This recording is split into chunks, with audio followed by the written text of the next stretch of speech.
Welcome to the Main Character Podcast. I am your host, Brandon Hamblin, main character of my own story. But this podcast isn't about me. It's about you, and all of you. Every person that has ever lived on this planet, all 8 billion people here now, all that came before us, and all that will come hereafter are the main characters in their own story. My aim is to interview people that embody living in their energy and discovering from their perspective what their perception of reality is like.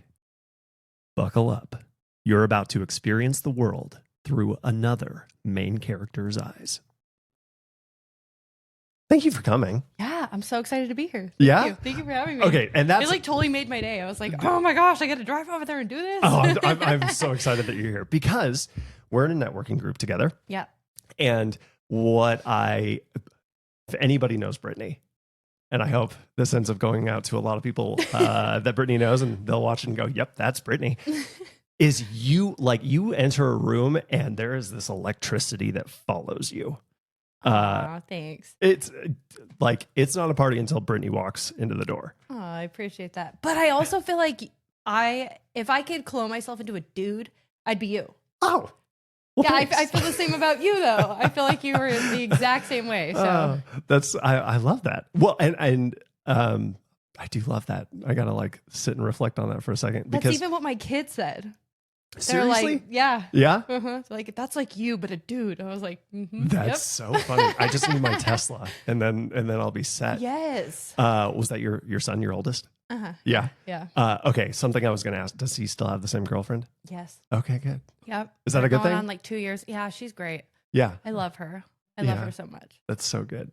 So since this is the main character podcast, and if my description of you doesn't explain it, you embody being the main character. Like, I have no doubt that, again, whatever room you enter, whatever situation you are in, Brittany is Brittany, and watch out, world, in the best of ways. So how did you get to be you? Did you grow up here locally? I did. Born and raised in Coeur d'Alene. Born and raised. I know not many people can say that. No, not anymore. Yeah, no. How do you feel about all the people that move here? I mean, I don't care. People complain about it, but it's just growth. It's just growth. That really happens everywhere you go. Do I think it's happening at a increased rate for the area? Definitely. Yes. But at the same time, it's just what happens. That creates more jobs because there's more people. There's all the things, more houses, more builders. Yeah. It's just part of an economic growth. Yeah. Yeah. Well, I think it's pretty normal. Again, correct me if I'm wrong here, but it feels like you thrive off of being near people. I can't imagine you being isolated. Yeah, gosh. I'm like, yes, more friends. More friends. More people to more meet. People with boats. Oh, yes. That. We're getting into boating in a minute. Oh, for I'm sure. so excited. Yeah, because we live... so beautiful. I tell everybody that when I'd been to Spokane a couple of times, right? Grew up over on the west side. And... Ugh. Yes. Yes. And that's my idea of growth too. Just a quick rabbit hole there. I remember in Bellevue, Washington, when you could get off the freeway and get to the mall in 2 minutes. In the Bellevue Square Mall, if you've never been, there's a Louis Vuitton. There, they got all the things. Oh, I know. I know. It's not like that. That was Rachel and I's stomping grounds when we were teenagers. That's what we would go do, hang out at the mall. You cannot. In 2025, you can't get off the exit in Bellevue and be at the mall in 30 minutes. There's too many damn people on the west side. It's obnoxious. Right. So that's what I end up being afraid of with Coeur d'Alene is, growth is good. You're either growing, you're either growing or you're dying. And I'd much rather be on the growing side. Yeah. There's no stagnation doesn't actually exist all that long. You get growth or death. Where was I going with all this? Oh, so I'd been over to Spokane a handful of times, but Spokane is... Yeah, I don't love Spokane because what I don't like about that place is there is all the homeless community, which is whatever. And doesn't exist in Coeur d'Alene. It does not exist in Coeur d'Alene. I can walk I've never anywhere. seen a homeless person here. No, because they'll bring them over to Washington. They kick them out. Go to Washington. Here. Yeah. So I like that. I don't have to worry about going anywhere with my kids and having to worry like who I'm going to pass and what they're going to be doing on the side of the road. And that's always a huge problem. You don't want your kids to be witnessing any of that stuff. And all the stuff that goes on. I mean, I've watched people be putting needles in their arms on the side of the road. And I'm just like, man, that's insane. It's terrible. I don't want that for my life. So I don't understand how as a society we accept it either. That's fair. They're the new California over there. Yeah, they are definitely the new California over there. You know, I like my work, one of my jobs had promoted me across the country and I moved to Bowling Green, Kentucky. Oh, and that had to be fun. Well, I traveled there, you know, and I was just like, I have to check out the area. And everybody was so nice. And that's what sold me on it. Yes. Right. I was like, oh my gosh, this is amazing. Southern hospitality is a thing. Is a thing. I had like plates of food like on my doorstep from random people I don't even know. I was just here's some lasagna, here's some brownies. I'm like, oh my gosh, I don't know if they wash their hands. I'm not eating it. But that was a really sweet thought. Are you a germaphobe? No, but you never know. But like, you don't know. Yeah, people are weird. Especially making food. Yeah, do they have like their sanitary cats on the counters and like, no, I gross. can't. All that stuff is just weird to me. But I appreciated the thought. But I moved there and I wasn't there for 2.5 months. And I was just like, oh my gosh, like the mountains, the rivers, and the lakes. I didn't think that would even affect me because I was just driven on money being there. Well, yeah. Right. So I get there. I'm like, oh my gosh, like this place sucks. Like you have a little hill. Yeah. You can go up and it looks like the ocean. Fucking everywhere you go. I'm like, oh my gosh, it is no. Flat. It is boring. It is flat as shit. There is nothing. I was like, man, I can't go on hike. Like there's nothing. There's these paid fishing lakes that if you like literally submerge your hand like 4 inches below the water, you can't even see it anymore. You're going to pay to eat those fish? That is crazy. The first thing I did when I came back here is I kissed a mountain. Did you? I was so excited. I've just like been around mountains my entire life where I didn't even think that I would never even think like I would miss a mountain.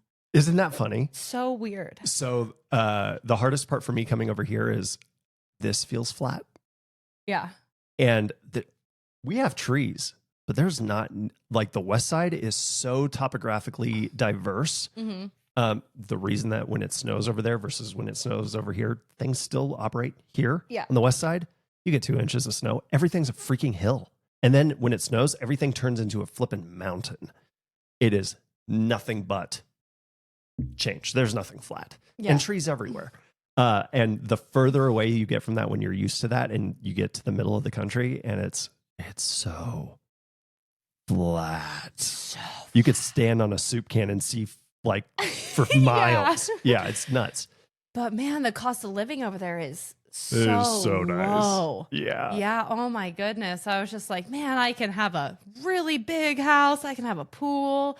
I mean, and then I remember sitting back in my backyard in my brick house thinking I was doing it in life with my feet kicked up, looking at the weather forecast for Coeur d'Alene. I'm like, fuck those people. It's snowing over there. And I'm sitting there in shorts watching football outside on my TV projected on the wall. I'm just like, man. It is pretty good. Yeah, that part was nice. Yeah. But I was just like, man. So why didn't it last? Was it because you needed hills and mountains and things? Or was it I know I would have crushed it. Like, I know I would have made so much money. But at that time, can you really say that you're happy in life when, and it sucked because like, they had promoted me and moved my whole family across the country. They paid for my entire move. Yeah.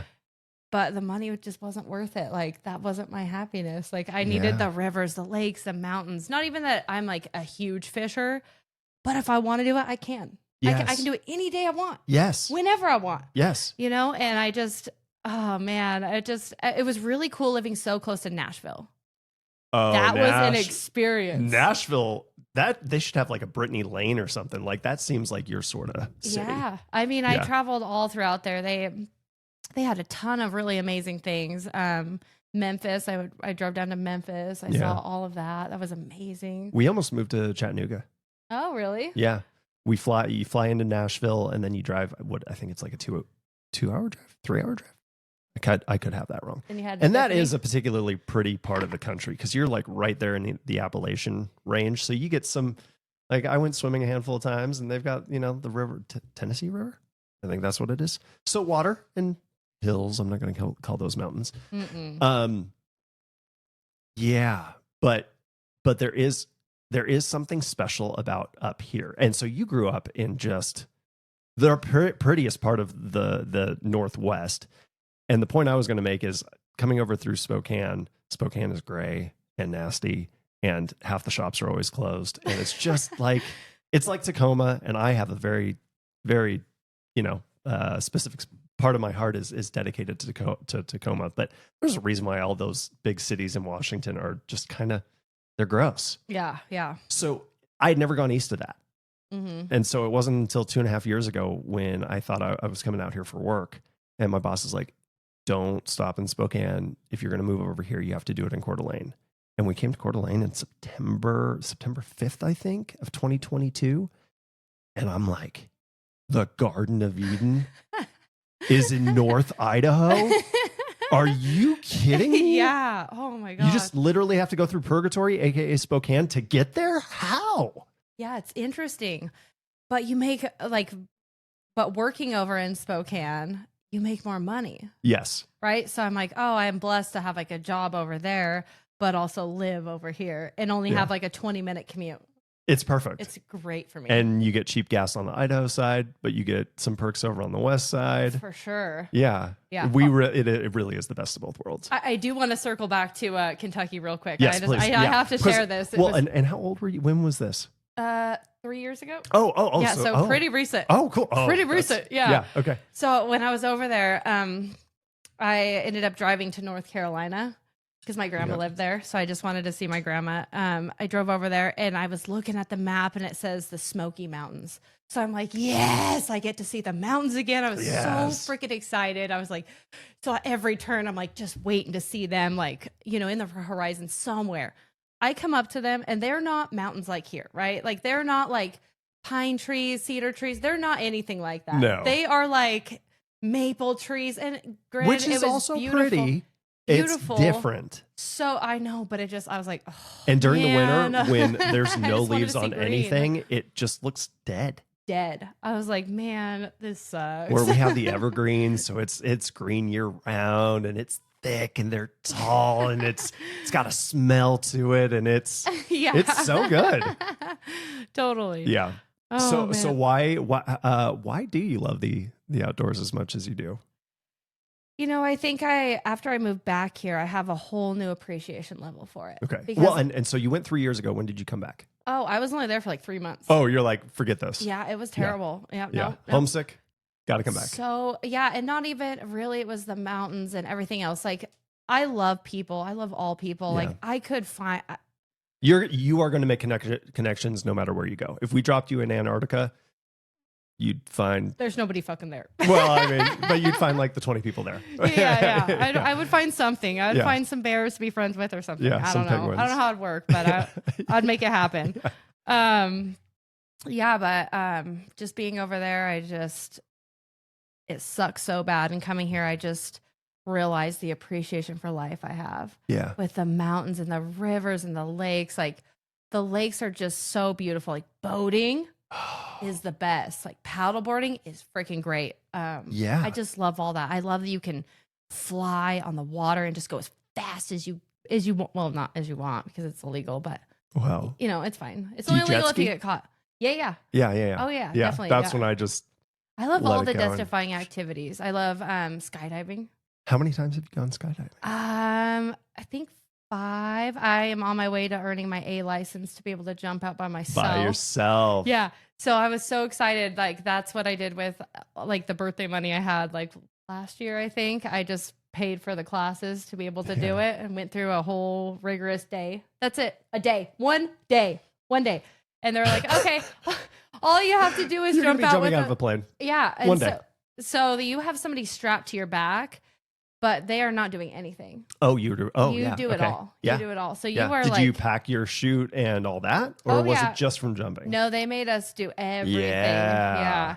So it was a hell of an experience. Yeah. And was that like, more nerve wracking? Was that transition from they do everything for you to?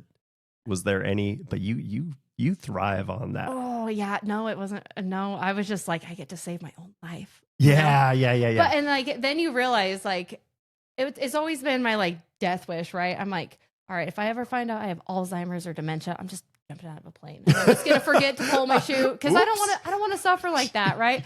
But now I've learned, I'm like, oh, there's so many safety measures in place. Like, you know, if the first chute fails, you have a second chute, and if you like end up passing out or pull a Brittany like on a death wish, like there's a chute that will deploy no matter what, a third chute. Yeah, once so it like reaches, you know, yeah, you're gonna live no matter what. But jeez. So yeah, I didn't have any Can't fears. even kill yourself jumping out of a plane. I know.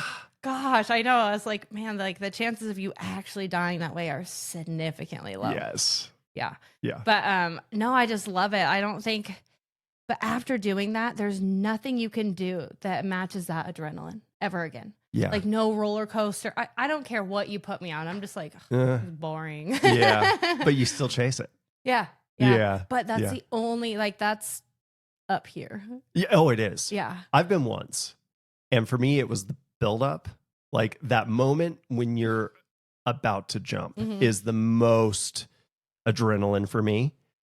And then the second I was in the air, you're good. Oh my gosh. There was zero adrenaline because it was just like, it's did beautiful. Did they let you control your chute? I don't remember. Okay. I remember looking out and seeing Mount Rainier and seeing the Puget Sound and and it was just like, oh, I feel like this is what Gaga gets to see all the time, right? Like, oh, this is beautiful. Yeah. Oh, yeah. Oh. And you're literally falling through the heavens. So it's pretty cool. Oh, I love that. But do you still have the adrenaline through the jump or is it the buildup? Oh, it depends. Like sometimes I try to pull some like crazy tricks and maneuvers and try to like freak myself out a little bit. That's fun. Yeah. And if it's windy a little bit, that is a little sketchy landing. I'm like, then you start like your adrenaline starts building for sure. Yeah. And then I like have jumped out with the wingsuit divers. I'm like, oh, I want that to be me so bad. Oh, have you done that? No, that's what I want to get my license for. Because you have to get the certification. Yeah, the license. Because they won't let you do it. Oh. Then. Yeah. Yeah. So I'm 19 jumps away. We're in the teens. Okay. Yeah, that's good. So there's light at the end of the tunnel. Yes. For sure. I really, there's just no greater feeling in the whole world to me than that. Like Tom Brady talks about in his book, he says like there's no greater feeling than winning. And I'm like, really? Not like your kids or your wife or, none of those things, but I get it. Clearly not his wife. I get it now. Yeah. Not his wife. Gosh. So when you say that, that great feeling, is it, how would you describe that? Is it the adrenaline? Is it the excitement? Is it what's that feeling? Oh man. Put it in a bottle. Oh man. It's the adrenaline. It's the buildup. It's watching people go out ahead of me that are afraid. I don't know why I just like that. Oh, you like that? Yeah, I know. I'm like, I know something's wrong with me. Is that a little bit of sadism in there? Yeah, I think so. Yeah, somebody else is suffering. Like, yes. I'm like, but when I see them at the ground, they're gonna be like, that was amazing. Oh, the best. Yes. Yeah. So I'm like, be afraid now. You're fine. Yeah, you're fine. Jump out. But I feel like I've been a very great advocate for a ton of people that have jumped out. Yeah. Like, they reach out to me and they're like, what do you think about it? I'm like, it's amazing. You have to do it. Yes. Yeah, that would be my recommendation to everybody. Yes. Just like, I think everybody would probably benefit from some psilocybin, ayahuasca, something. Like, give that to all the world leaders. Maybe we should make all the world leaders jump out of a plane. I agree. And I agree with DMT too. Oh, DMT. Yes. Yeah. Have you done that? No. Oh. No, one of these days. Yeah. Yeah, I'm curious about DMT, LSD, MDMA. Those are the only ones that I think I'd try. Yeah. On top of psilocybin, and I'm a big advocate there, obviously. Yeah. Yeah. See, I never want to see things that aren't there. Like that really thought of that really freaks me out. Isn't that the DMT thing? Don't you end up like, isn't that what do they call it? Tech elves? But so when I was younger, I watched some girl, right, be on this little mattress and she was freaking out, acting like she was like on top of a building and she was literally petrified, thinking she was like, we were making her jump off of a building. And I was like, you got a couple inches there, girl. Fuck that. Yeah. I don't want anything to do with that. I don't want like that kind of, and I'm not saying like I would have that trip, but that freaks me out. And like, that's just like, that's my trauma with that as a child. But how old were you? Oh, well, maybe 16, Oh. 15 or 16 years old. I'm like, wow, 5 years old. This would have been terrifying. Yeah, no, I don't want to see you're- things that aren't there. But No. DMT, like you are 100% in your right frame of mind. Yes. Like you are, like what you're seeing isn't real at all. So you're just like, oh, this is really cool. Like, Yeah. So it'd be like if you could just put on some glasses, right, and just see the world a whole lot differently. It's the exact same thing, and it is so short lived. Yeah. That's what I really appreciate. Well, yeah, it's about like 5 minutes. Yeah, like I've never had a better nature experience. Oh, Really, yeah. I've never appreciated. Well, I appreciate the mountains and all those things, but gosh, I just watched this tree for probably 7 minutes, and it was just like almost waving to me. It was just so beautiful. It was like breathing It just was a little alive. bit, but I knew it wasn't like really happening. Right. Don't look at yourself in the mirror, by the way. Oh, yeah. No. No bueno. Yeah, I feel like it took me probably 6 months to regain some confidence in myself. Oh, what? Do you remember the first time that you went from the box projector TV to HD TVs, flat screen, and like it was like I can see everybody's pores. Yes, Dude, those wrinkles. What the heck? That's a great comparison. I appreciate that. Is that what? That's yeah. What's the DMT mirror experience? What are you seeing? Man, you have this Coraline poster over here. Yeah, it's almost just like that, but everything just looks so much different. I'm like, what? Their shirt is so much cooler. Yeah. Like, what is happening?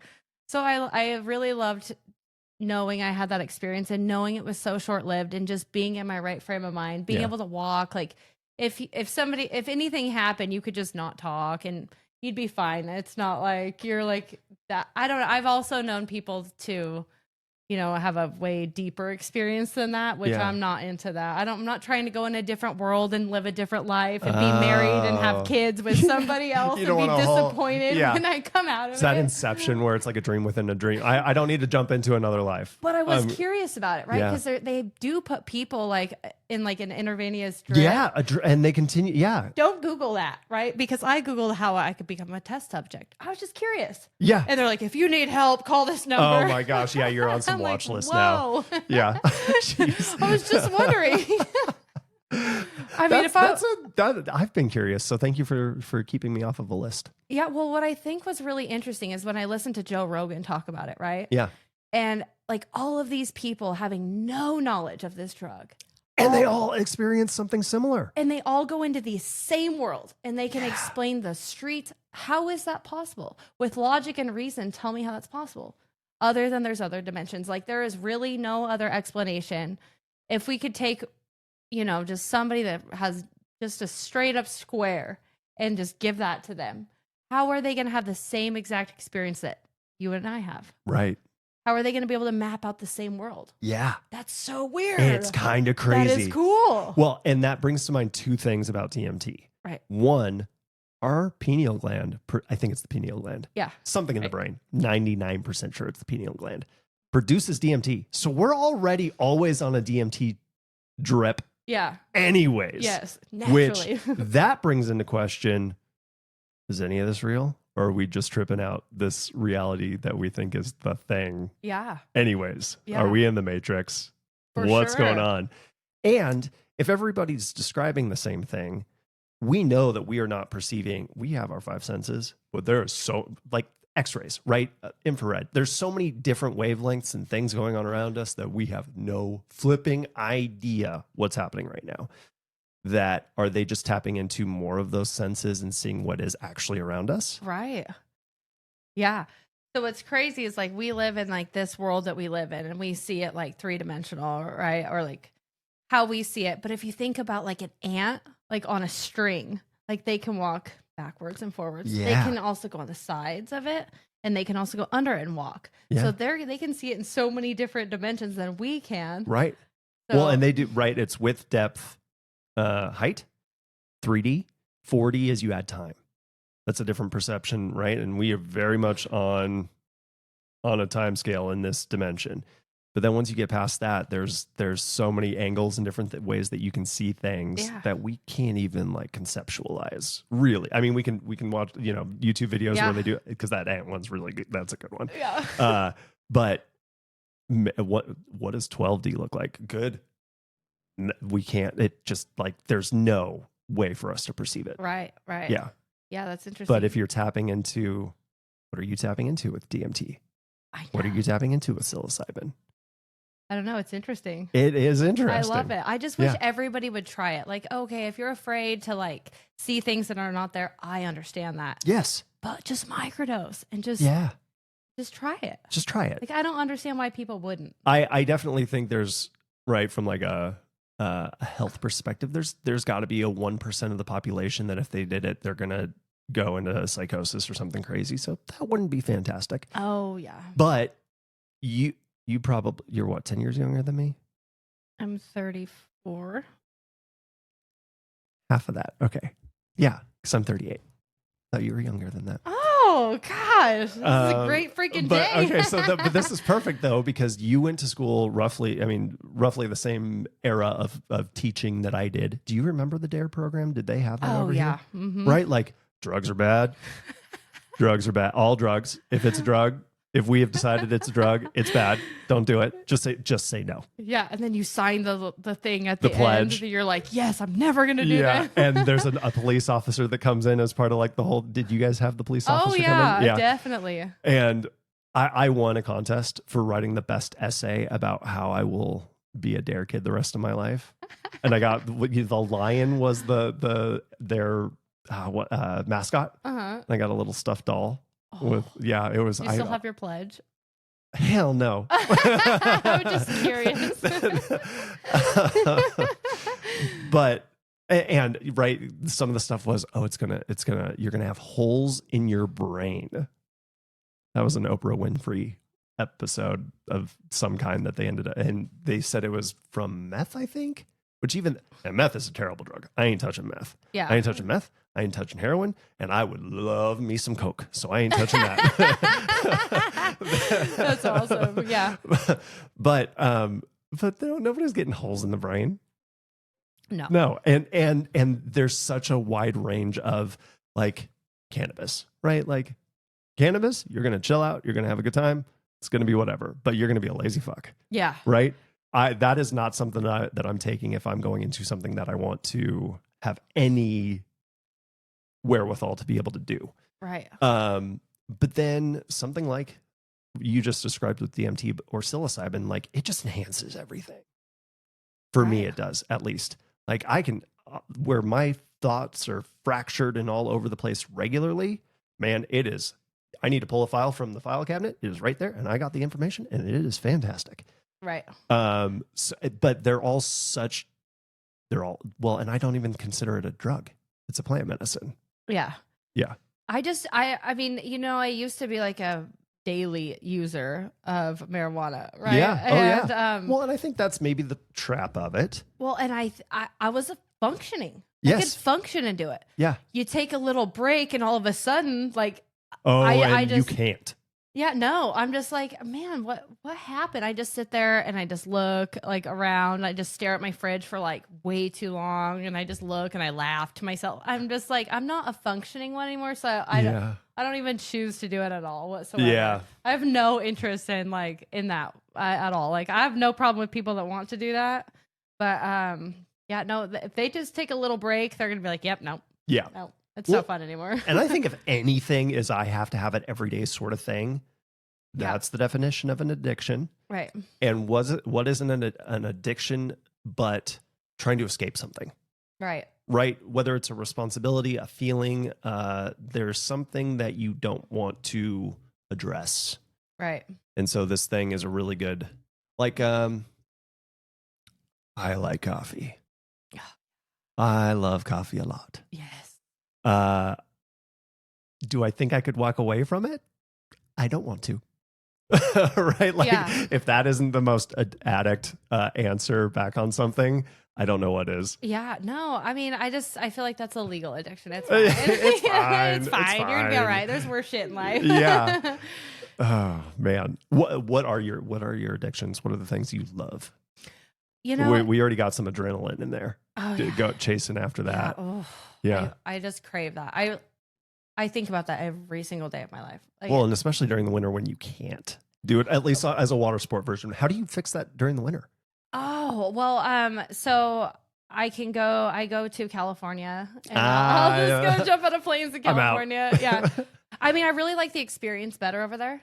Yeah. Especially like I love San Diego skydiving because you literally jump right over the border. So you're in two different countries at the same time. Beautiful.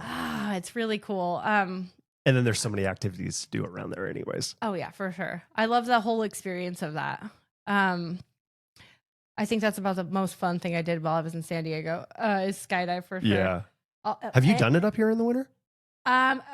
You'd have to have on some layers. No, I haven't done it in the winter. But you can, right? I wouldn't recommend doing it here in Coeur d'Alene. Okay. Because there's only one place you can do it at. Yeah. And I just wouldn't recommend it. The plane's not the best experience, and not because of the jumping. Yeah, no. I just mean like it's the whole experience, right? Like if you're a first time jumper, like you're already like not super confident. You need somebody that's confident. You need a plane that looks good and reliable. Well, I get there. Is that screw they're loose? literally, what is that? No, is that rust? This is probably my favorite like experience, right? Like it was so sketchy. I was pregnant, mind you. Oh my gosh. I was pregnant, but 2 for 1 special. Well, I know. But I mean, people are going to frown upon that, I'm sure. But well, you aren't drinking. You're jumping out of a plane. Right. And it's just like, what's the difference? If you can walk down a stair. Yeah. There's literally no difference. Like I made sure like I was communicating all of that with, all of my doctors, and they told me I was going to be okay to do it. So, okay, I did it. If you're going to tell me I can go on a freaking roller coaster until I'm 6 months pregnant, you can jump out. I'll jump out of a plane. Yeah. So I get there and they're working on the plane. I'm like, oh gosh. all right. They're like, come back in an hour. No, it's not ready. Come back in 2 hours. I'm like, all right. So then they feel bad. They're giving us all this swag for free. I'm like, oh, I'll take it all. Right. Yeah. Sweet. So I get in this plane, right? And it is a shit show. Like I walk inside. The only seat that's in there is the pilot seat. Yep. It is gutted. There is jack shit in there. There is particle board. Oh no. Plastered on the inside of it with probably 70 different kinds, colors, shapes, patterns of duct tape. Oh no. So I'm like, it's being held together with duct tape. With duct tape. And it's small, so you're already, it's already a different experience. It's not a solid experience than being on a commercial airplane. So I'm like, oh everything's gosh. rattling. Yeah, I'm like, oh my gosh, what are we gonna do? Anyway, so jump out. That's what you're gonna. I gotta get out of here. Yeah. But I have my kids at the bottom, right, waiting for me, so I can't look like a pussy. No. So I'm like, oh, they're never gonna let me live this down. But at the same time, I'm feeling like this maybe isn't a good idea. Maybe it's my motherly instincts kicking in because I'm like 3-4 months pregnant at the time. I don't know. Yeah. So I'm like, oh my gosh, what should I do? But I'm like, it's literally not worth it for me to hear them for the rest of my life say, Mom pussed out. I'm not doing that. No. So instead, I'm just like, fuck it. But so he opens the door, and there's this little tiny, like probably 3-inch tall, like maybe 8-inch long board that I have to stand on. And I have to hold the door open myself because the door won't stay open.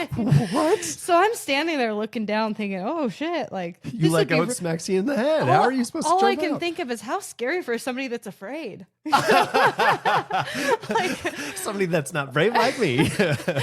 I mean, even for me, I was like, man, I don't know. Like, this is all crazy. But, obviously I lived. You're still here. All good. Yeah, oh my gosh. Okay, so don't jump in Coeur d'Alene, folks. Yeah, but anywhere else, like great experience, freaking do it. You have if to. If there's duct tape anywhere on the plane, just walk away. Go to a different place. Or if they're working on it, just walk away. Just walk away. Although then you miss out on the free swag. That's true. Yeah. Yeah, I still have it too. Oh, good. Yeah. It was usable. Yes. Yeah. I couldn't get rid of it. No, of course not. Never. Yeah. What were you asking me before that though? Your addictions. Oh, well. So adrenaline. Oh yeah, adrenaline for sure. And so jumping out of a plane's let's stay on that addiction for a moment. We'll come back to other ones. Okay. Boating, right? Like how do you what are your other activities that really drive that? The adrenaline. Oh my gosh, boating's so great just because this summer I was dating this guy. I was seeing this guy. Mm-hmm. And he had a really Is it because he had a boat? No. So it's funny. I actually went there. I actually went to Harrison, Idaho because of one of my customers. And so I showed up there and it was his birthday.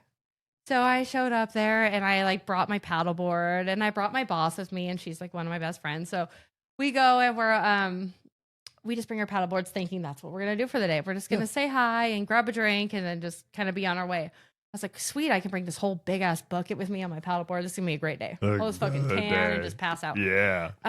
But my customer like introduced me to this guy and he's like, oh, you have to meet him. So he brings him over. I was like, dude, no. Anyways, he's like, you have to come check out his boat. I don't know shit boat. about. I don't know shit about boats. Like That's a lie. No, I didn't. Oh, you did. Now I do because now I pay attention. Okay. Now I'm like, I get it. I was gonna say, now, I get it. That's a nice boat. So yeah, he brings me over to this Donzi. I'm like, okay, cool. Like, you say that, and I have no idea. Yeah, this dude has a cooler in it. That's all I care about. Yeah. So in no time, we're on this guy's boat. My boss and I, Tori, we're on this guy's boat, and he's wasted. So she's driving, and we're going like 99 miles an hour. It's fast, and it's a big, long boat, and it's so liberating. Oh, liberating. Like, That's a good word that we haven't said today. Yes. Yeah, liberating. Holy shit, that was amazing. Yeah. I'm like, okay. So then he became a little bit more intriguing to me, right? You got this toy. So and I like it. Right. And like, if I'm not skydiving, you have this boat we take out how often? Yeah. Yeah. So it was really a good summer. It was an amazing summer. Yeah. Yeah. So being out there, 3-4 days a week was just freaking beautiful. Yeah. And I would still go paddleboarding like on the weekdays. But Friday, Saturday, Sunday, and sometimes Monday, I'd be on the boat. Yeah. I'd be on the boat doing stuff, going fast. It was amazing. Yeah, that's so good. Yeah. Okay, so boating. Yeah. And I like that because I think that's a good word for skydiving too, is liberating. Yes. So great one. I was thinking adrenaline, but liberating. That's yes, because that is the feeling. And it's not even just like boating, right? It's like the whole dynamic of it. It's the people. Yeah. That you're boating with. Like everybody, when you're driving in a Jeep, somebody's Jeep. Yeah. And everybody is driving a Jeep. The Jeep wave. They all fucking wave to you. It is or a a club, Harley. folks. Or a Harley. Or the Harley thing. I am so jealous. I'm like, I have a 4Runner, and 4Runners are way better than Jeeps. Jeeps are pieces of shit. But Wranglers are cool as shit, even if they're always broken down. But 4Runners don't get a cool wave. Jeep owners get a cool, but you can't be like a Cherokee. And it's the community You have to be a Wrangler. Well, I don't know about that. I don't know. I don't know about the whole if Jeep some Cherokee's coming at me and they try and wave and I'm in a Wrangler, that ain't happening. I mean, they even put fucking ducks on each other's cars. Yeah. And then they like keep them on their dash. Like they're so proud. I'm like, this is great. I love these people. But it's the same with boating, right? Everybody's waving. It's the same as, okay, yeah. I was like, how did we get to Jeeps? Yeah. So I love all that. I love that. And I just, man, if you're sitting there ripping around, like it attracts people and people like just gravitate to you. Yeah. Right. Or just people want to pull up to you that have fast boats too and they want to race and you race them. And then you learn about them and their culture and their lives and what they've done and what they've owned. And it's just really cool. Yeah. Like I'm like, these are my people. These are your people. I fucking love this. Okay. So this just popped in my head. And I think this is in addition to liberating.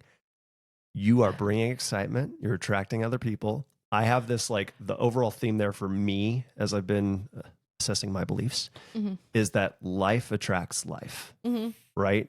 The more life that you can give to something, the more you're going to attract, which is, I mean, that's why you're good in sales. That's why you bring in wherever we're going to plunk Brittany down in the world. She's going to instantly have friends. And it's because you are alive. You bring that excitement and that life to other people. And so there's a little bit of that in that boating too. It is a community. It does attract. There's fun there. Right. I know. It's alive. I mean, even just going back to the docks, right? Like I found myself there a lot and at the bar, but even just drinking on the docks. Like Harrison is my favorite place to be at. I haven't been. Oh my gosh. Brandon, what are you doing? Yeah. I'm going to introduce you to life. There it is. It's a beautiful time. And honestly, I can't say, when you think of Harrison, right? You think of like Gaza Ranch. Beautiful as well. Yeah. Right? And expensive as fuck. Ooh, I met Alex Rodriguez this summer. Okay, we got to come back to that in a second. Yeah, that was really cool. That was How do great. you get on Alex Rodriguez's boat? Yeah, ask. But yeah, so I just being in Gaza, right? Like that's Yeah. Harrison, but like the Harrison, like the small town, all the docks, like the little like beachside bars right there. Yeah. I just love the experience. Where is Harrison? I'm so bad. It is. It's Have you ever been still to Lake Coeur d'Alene, isn't it? Yeah. Yeah. It's just south. On the backside of it. Yeah, on the backside. So you've got to go across 90, drop down? Yeah, right. Yeah. Yes. Yeah, Drop yeah. down. And then it wiggles back over to the lake. Right. Yeah. I have to think about driving there, not being on a boat and going there. Oh, yeah. Well, because you just pick up down here near the resort then. Yeah. I mean, since the Donzi was so long, I think it's like 35-foot long boat. We would just launch it. There was only certain spots you could launch it. Yeah, that's not your public launch at most places. But just to be fair, even though that boat was like really fast, I like the little boats. I think Do better. you? Oh yeah, because those fuckers rip around, and you can like really freak yourself out on turns. Oh yeah, we're gonna flip this. And keep in mind, I don't know how to swim. You what? Is that crazy? I know, it's so almost embarrassing for me to admit. What? So I love to do dangerous things on the water. All the dangerous things on the water. I also don't know how to swim. I know, and I think that might be half of my like Gosh, reservation. you are not going to have to take yourself out by jumping out of a plane. We're going to find you floating in a river somewhere. Just fucking I destroy that. I'm not putting that out in the universe. No, jeez. I don't want to go out that way. Oh no. It just seems like hitting a rock would be a lot faster. So. But how do we fix that? Why do you not swim? So now I have serious questions, Brittany. So my dad knows how to swim. I was never raised. That doesn't help you. I was never raised by my dad. It's not gonna right. I was raised by my mom that does not know how to swim. Oh, okay. So we would just lay out and tan. So that's just what I did. And if we got hot, we would just get in the water and get back out. You don't and need it to was swim fine. for that. No. You're right. Oh my gosh, but my jaw hurts. I am like this summer though, I got really close. Like I got pretty intoxicated at one of my buddies' pools. And that would be even worse if you drown in a pool. Well, no, I had these people that were just like, they were there. I was just, going balls to the walls, just jumping off. And I had somebody to save me. So I can tread water, but it kind of freaks me out that like, I'm like, okay, I have to control like the air in my lungs. Like I was just really trying to stay. And it freaked me out that I couldn't move. That I was just like sitting there. Yeah. If I could just chill and relax, just be like enjoying the moment. Yeah. But no, not me. I'm just like, okay, I can't fucking move. I don't like this. Like, I want to be in control of my body at least. And I didn't have that. So I'm like, okay, come help me. But I kept doing it nonetheless. That's so good. Have you ziplined? Oh, yeah. In Costa Rica, on top of it. Those were some long ones. It was really cool. Cool. Yeah. And then at the end of it, you could... like it was a swing, but it was just you harnessed in and this super long, you just go out into all that's below you is like a massive drop because it's on a hillside into jungle. You have no idea what's down there. If you survive the fall, you're getting eaten by something, jaguar. It was, but ziplining. And like, as we were ziplining, you'd end up on this little tiny, there's like these little stands on these trees that are so hundreds of feet in the air. And there's like ants and all these other animals. You are in the jungle. And if you can survive standing on these little, your heels are falling off of them stands and the ants and everything else, it's beautiful. But yeah, ziplining. I'm curious, did you ever have to sign any kind of waiver before ziplining in Costa Rica? I'm sure I did, but who knows what the legalities on that sucker are. I was just curious about that. Yeah. If you die, not our fault. I think that's all it said. Yeah. In Spanish. Yeah. Oh, yeah, of course. You're You like, cannot sue. Where's the line? Yeah, done. Deal. That harness looks good. No duct tape. Well, that's good. At least you have that. Yeah. Yeah. But so you've been ziplining. Oh, yeah. Yeah. Oh, yeah. Yeah. I actually did it, in Coeur d'Alene. That was beautiful. We have a zipline here? Like a thing? Not like backyard zipline. No. It's legit. Yeah. Super legit. Where? It's Timberline Adventures Okay. near Gosser. Man, Gozzer's the spot. It is. Yeah, it's great. Yeah, but where I've done it the most probably is my buddy has one, and he lives at the top of a mountain. Oh, right? yeah. So he's found the perfect spot to do it at. So you can just go back and forth and back and forth and back and forth. But you know, I was doing that in a bikini, pretty intoxicated again as well. Oh, yeah. Why not? I mean, I would have done it sober, but it just presented itself to me at the time, and I was just having the time of my life. So many people just sat there and watched me for the longest time, and then I did it for so long that people just quit watching. I was like, oh, okay, this is great. All right, I'm still enjoying it, so it doesn't matter. Yeah. First attract everybody, then they get bored. It's still a good time. Yeah. Yeah. I think they're just mainly watching me because I'm acting so excited, right? Yeah. I'm just like, wow. You're having a blast. I'm having the time of my life. Yeah. For and sure. then you throw in a little bit of alcohol and it's even better. Yeah, I was on. Yeah, I was having a great old time. Yeah. So good. So boating, ziplining, jumping out of airplanes. Oh, I've recently started snowboarding. Oh. Yeah. Yeah. I really do. Did you do that as a teenager? Well, you know, when I was like 16, I think maybe 15, I went once, and I was very discouraged pretty quickly at Schweitzer Mountain. Like the people I went with were just, they knew what they were doing. They were really good. So they were just gone. Yeah. And I'm on the bunny hill by myself, not even knowing what's going on, how to do it, anything. It's a little sketch. But I'm watching. Can you skateboard? No. No. I'm watching all these little kids go by me on the bunny hill, and I'm just like, man, that sucks. And I kept trying it, and I gave up pretty quickly. Yeah. I just was like, I'm done.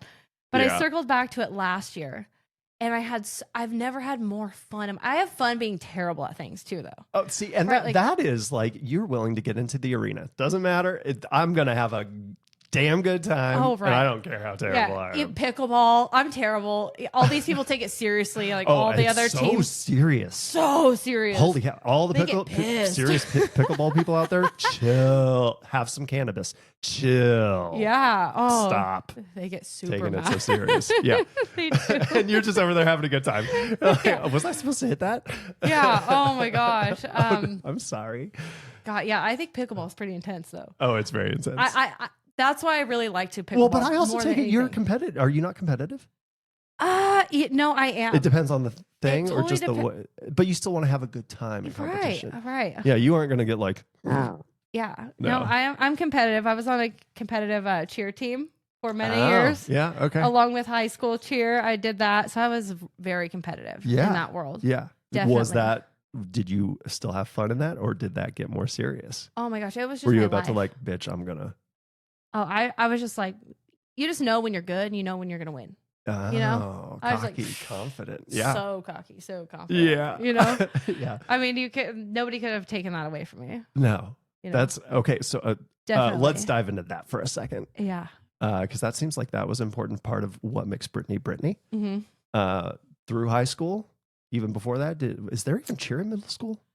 So that's when I actually started it, is before high school. Okay. Yeah. Right. So it was just probably 3 hours a day, 4 days a week, Monday through Thursday. Oh, wow. It was intense. And like the only thing we did was competition. Yeah. And they would just teach you, stunning, like round off, like handspring. And then it just went from there. And then and you were doing all the crazy thrown stuff. Up in the air. Yeah. Well, and you're petite, so you were the one getting tossed, weren't you? Yeah. Yeah. And actually, I think that's the reason I stopped doing that is because I got dropped.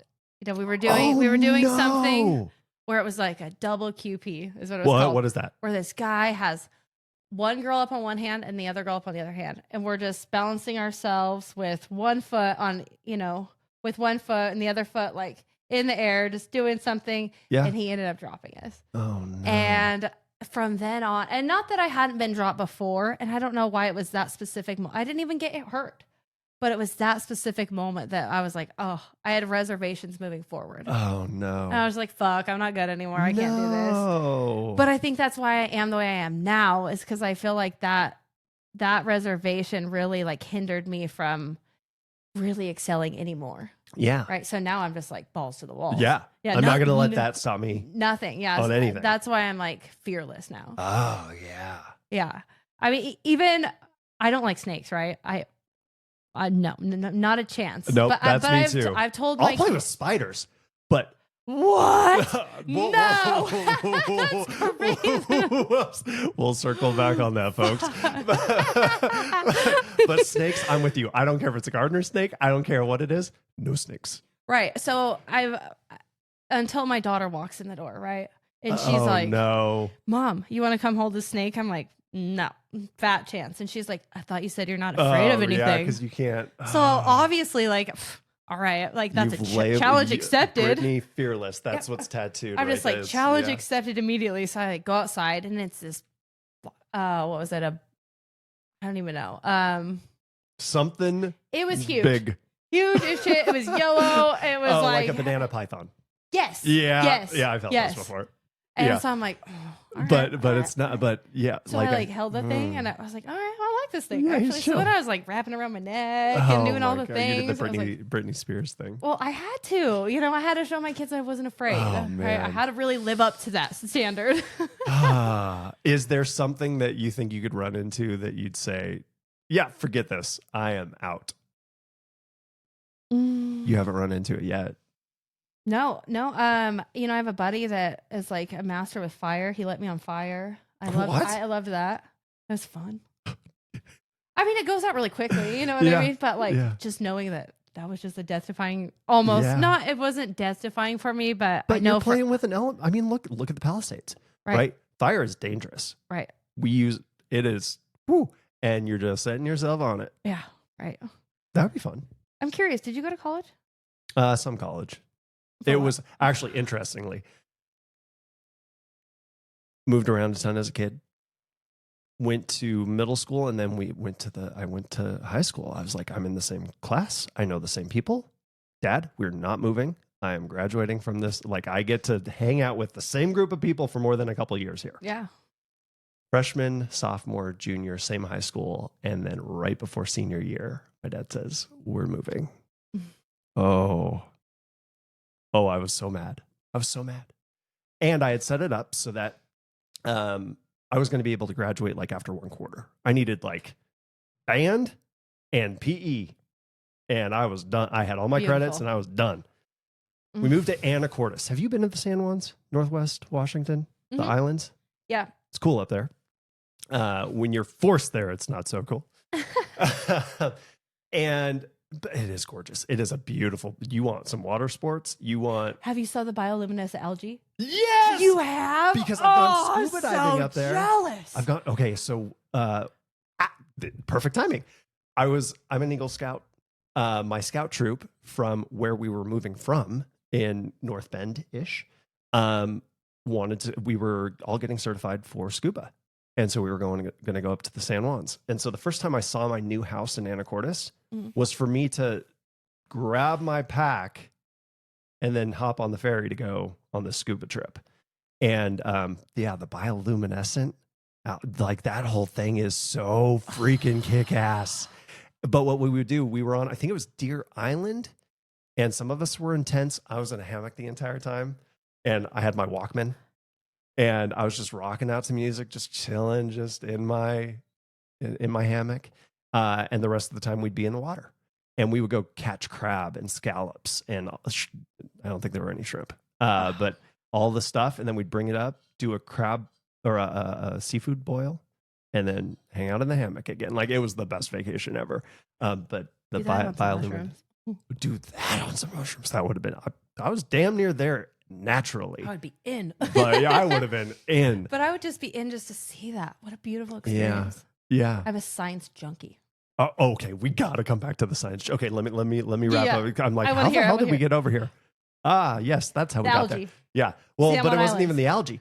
But yeah, to come back to that, did I go to college? You asked me if I did any college. And so when we moved up there, I was going to have to do a whole year of school and maybe some summer school to get enough credits to qualify for their different standards in the same state to graduate. I'm like, motherfucker, I did everything that I was supposed to do. And I set this up because I got a girlfriend. I got stuff I wanted. I want to hang out and have a good time. I don't want to be in school. Smart. And so I could either go to the new high school, or I could go take a couple credits at the local community college through the Running Start program and graduate. I'm like, does nobody see how this doesn't make any sense? I guess I'm going to college. Yeah. So that was it. I think I did PE, history, and something. It was easy. So that's to answer your question. Oh. There's the rabbit hole. You're welcome. I love it. I love it. But why'd you ask? I asked because I just feel like college is pretty relevant to like what makes To me you? me. Okay, so yes, yeah, let's dive. We're going to Yeah. dive into that, and I have a feeling it might be connected to science. Yeah. It- 100%. Ah, you're look right. at that. It all connects anyways. You're so smart. All right, let's go. Yeah. So I dropped out of school when I was 15. Oh, I just quit going. okay. I was just like, oh man, I don't need this. Like I had a boyfriend and he was older, right? He wasn't in school anymore. Yeah. So I made that decision on my own. And at the time, like my mom didn't have like a whole ton of say, right? in Well, what and I she did. was raising you by herself. Right. And she had a That's boyfriend and I didn't like him. So she'd tough. be at his house and I would just be at home by myself, Yeah. right? You were So- raising yourself. Right. Yeah. Yeah. From what age? And my mom never went to any of my cheer games. Like no. so I had that. So I was really doing this by myself. Is how I feel. No. I mean, she got my cheer outfit perfectly ready for me. Like I didn't care if the thing was dirty. I'd have no, that thing was pristine. Pristine. So she in did. her She favor, cared in yeah. a way. She Yeah. did. I mean, just not in the way that I felt like I needed her, Yeah. right? She did her part Yeah. for sure. She was an Yeah. amazing mom. I'm so glad I have her. She's so my best friend. I love that. But circling back, I dropped out Yeah. and did my own thing for a long time. And then I decided I was just watching all of these videos, right, on planets and space. And I was just like, Yeah. and then I would look at the Grand Canyon and there's all these fucking people that drive to see the Grand Canyon. I'm like, it's a fucking ditch. Why the fuck are people so interested? Look up! Look up! What are you doing? This is so weird. Did the Grand Canyon. I don't think anybody that's ever lived on this planet has ever described the Grand Canyon as a ditch. Well, I mean, I'm just like, you can see the fucking bottom. Why is that cool? Why is that cool? It's a fucking hole. Oh Look my up. gosh. You can't see I'm that. 100% with you. Look up. Right. Are you enjoying all the planets that we can see right now? Yeah. So. Oh my gosh. So I Look up. watching all of these videos, right? And like Neil deGrasse Tyson. Tyson, yeah. So intriguing to me. Yes. So I'm like listening to him, but he's also like how he speaks. I'm just like, I don't get what you're saying all the time, right? Right. So then I listened to the Stephen Hawking, or no, it's not Stephen Hawking. Although he's got Stephen some- Hawking book. Yeah. Right, Stephen Hawking. Yeah. And it was the last book he wrote before he died. And his daughter had to finish it for him. Oh. It was so beautiful and so moving. And I was just like, oh my gosh, I'm going to school. Yeah. I'm going to go to school for physics and astronomy. I'm going to figure this out. I'm going to go work for NASA. That's what I'm going to do. Yeah. Right. So that's what I do. Right. Okay, hold on. What makes Brittany Brittany? What? I had no idea. People are like, oh, what? You physics? I'm like, yeah, me physics. I know. So, but dropping out at such a young age, right? It's so much math involved. Yeah. And I didn't try to think about all the math classes you have to start off taking to have a physics degree, Yeah. right? That's nothing that I know. So I teach myself online through the Khan Academy, Yeah. which is actually an amazing website. Yeah. Like, if without you, that like, website, Khan Academy is fantastic. Fantastic. Wherever you're at, it's good. Yes. Yes. Yeah. So And that's not even a paid advertisement. No, yeah, We're just saying it. It's great. Although I would love, if you want to be an advertiser, Khan Academy. Yeah. Yeah. I would be a great promoter for them Yeah. because I literally taught myself from a 5th grade level. That is so kick ass. Yeah.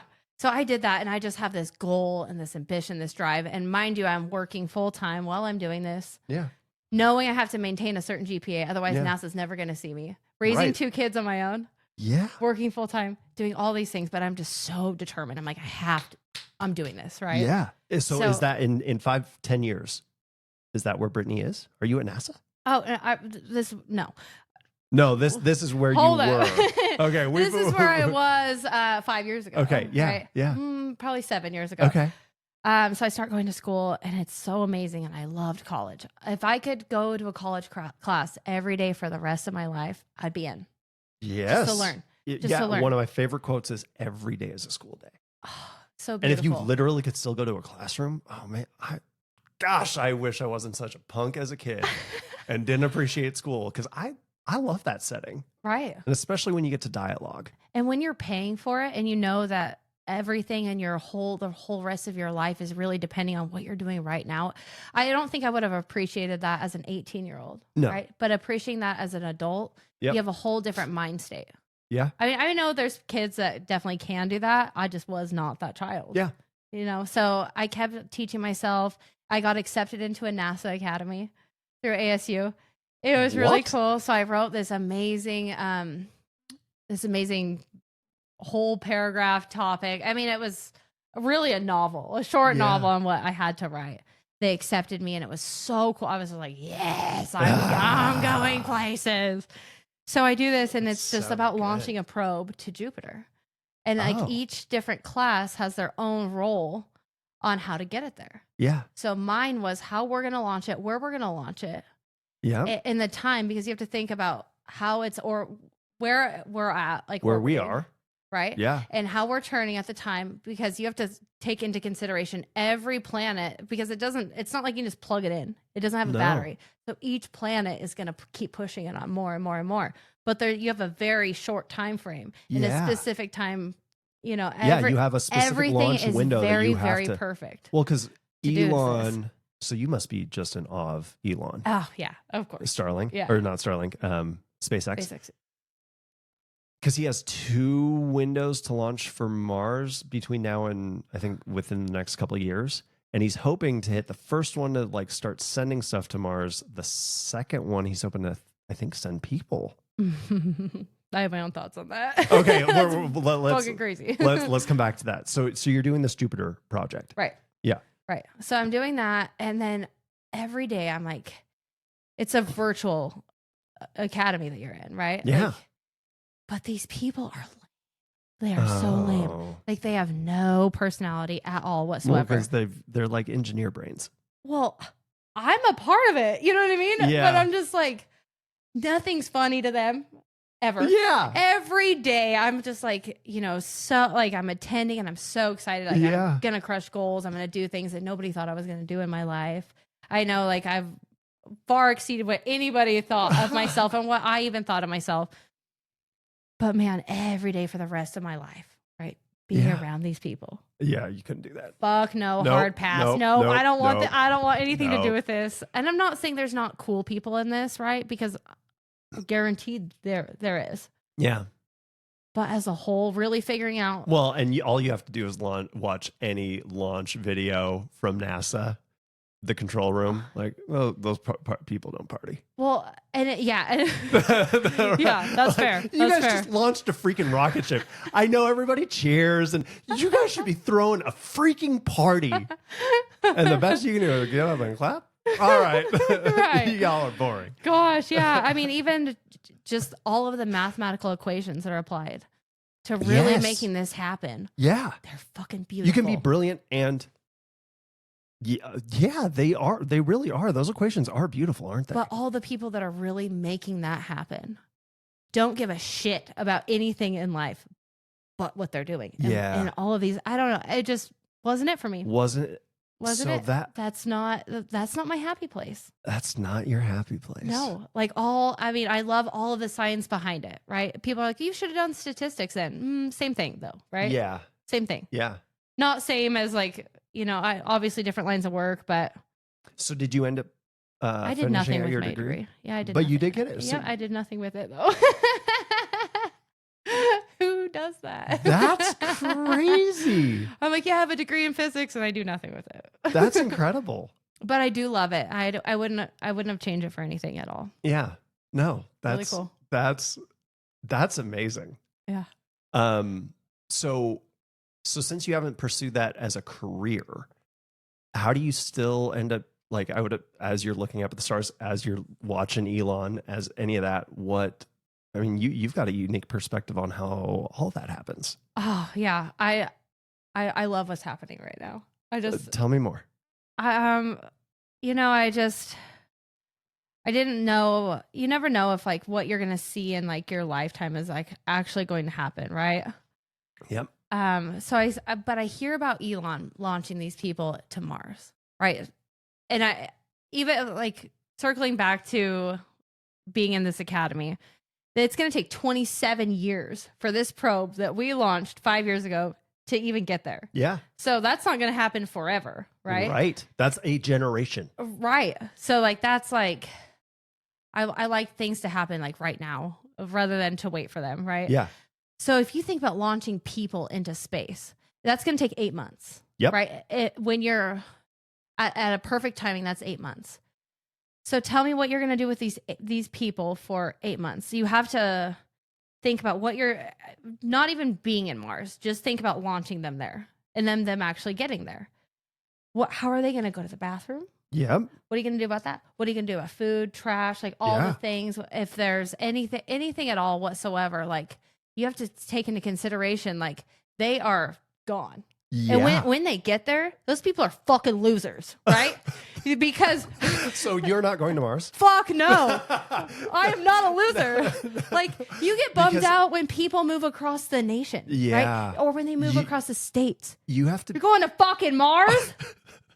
Oh my God. Go to fucking Antarctica first. Go to like Death Valley. Go see somewhere first and look around. Like that is not what is it for you. Well, that's a good point. Do you have friends? You can Jordan Peterson made this point. You can punish psychopaths by putting them in isolation.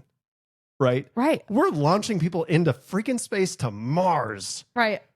I mean, they're going to be able to socialize, but if you keep seeing the same 5 people day in, day out forever, and you cannot go anywhere, then you have to go repopulate that place, right? Oh my gosh. And then like you have to think about the climate there. Problems with sex in space. I was just listening to something yesterday about this. Like apparently yeah. So Han, I'm not going. I'm so curious. I'm staying on this planet. Thank you very much. Yeah, thank you. Because you're not a loser. Yeah. Yeah. But what like, are you just not able to actually like, there's got to be physics behind that, right? Like, why would that be an issue? Interesting. Yeah. I want to listen to that. Yeah. I think it's Rogan. Now. I think it's with. No way. They end up delving into politics. And so I don't think they ever actually answer but apparently there's like a Wikipedia page and Rogan makes fun of it and says, that's Wikipedia. But, and it's Lex Friedman. Do you ever listen to Lex Friedman? No. He's brilliant. Good podcast. He says, well, it's cited. There's lots of citations. Okay, these guys are nerds. Interesting. Anyways, but yeah, issues with sex in space. Weird. That's a weird detraction. Where were we before? In space. But if you're talking about like Mars having an atmosphere, yeah, I don't think that would be such an issue because I would think it would be if anything, it would be an atmospheric like reason. Yeah, right. That not happening, gravity not happening in space. But if you're on a planet, I don't see how you would run into that issue. I know that it's a significantly different atmosphere. But like on the space station. Yeah. Right? You got a couple Russians. You're trying it on the space station? Like, love those people. That's right. great. Well, like, you can't, I want to be one of them. That's not massive. That's great. You couldn't put that out into the public as, like first man on the moon, first man to walk on the moon, first person to have sex on the moon, right? Like that's not something that we broadcast, folks. But it would be kind of cool to be on the space station. I would be okay with people knowing that I was the first one to do that, though. Yeah, I would too. That'd be cool. Yeah. I go down in history for that. Please, I want the plaque. I want to know. Yeah, put it out. Yes. So did you watch Martian with Matt Damon? No. Okay. I've watched Interstellar. Oh, Interstellar's fantastic. Yes. I can't ask questions about Martian. I wanted to ask you questions. Yeah, no, I don't know. They're gone. No, I have nothing. But okay, so you aren't going to Mars. No, I just really like.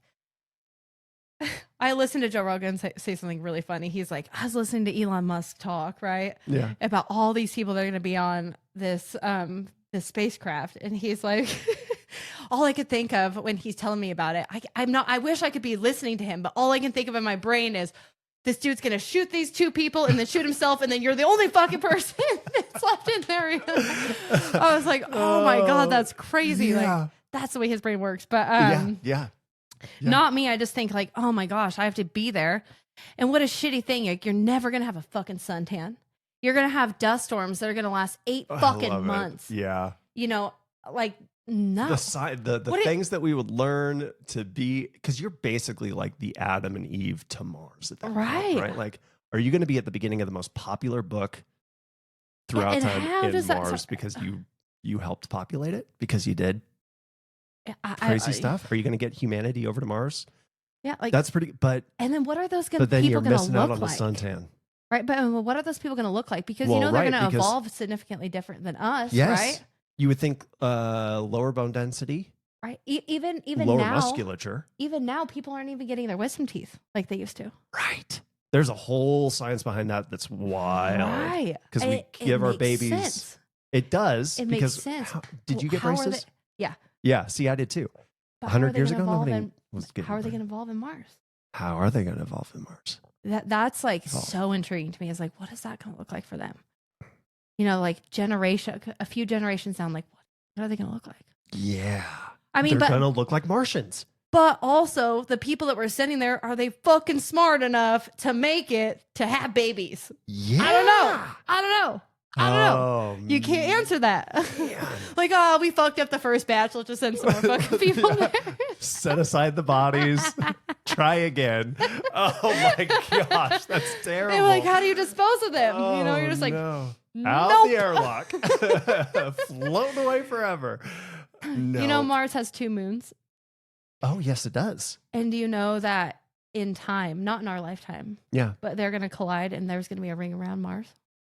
Isn't that cool? That's so cool. I know. Okay, so I think that's really cool. That is really cool. Well, I think it's funny how we take for granted that things are just the way that they are. Right. And wouldn't it be cool to live, what is that, 1,000 years? 10,000? 10 million years? How long is it going to take for that? 10 billion years? Could be a while. Yeah. But what a sight to see. That would be, right? Like, imagine Mars with a ring around it instead of 2 moons. Right. I just want to see people. I do want to see people be there. I don't want to be one of them, but I would like for it to be like a reality TV show. Because for sure. And I want to be behind the whole crowd that orchestrated all of that. Yes. I want to be behind all the marketing on that. Yes. I want to be a part. Yes. Oh, because, man, you think people are on X now. You'd always be on there. What's going on Mars? That would be the only thing people would watch, I would think. Yeah. You know? Did you watch The Truman Show, Jim Carrey? I know. Why are you living life instead of sitting down and watching movies? Isn't that crazy? I didn't watch Clueless, which is like a very girl movie to watch until like 2 years ago. Okay, that's acceptable. Yeah, Grease, never watched it. I don't know. I know, I'm failing at life. We're going to fix that too. That's a classic. That is an American classic. I know. Yeah. Although I've never seen like Gone with the Wind. Really? But you've seen it? No. But I know that's. But if you're talking all this shit to me, I would think you would have watched that at least. Oh gosh. Okay. Nope. Okay. So no Gone with the Wind. No Grease. Okay. So let's hear. We got on. That was a science thing. That is crazy. What else makes Brittany? That I was not expecting the degree in physics. Yeah. No. I think I because was just... you don't.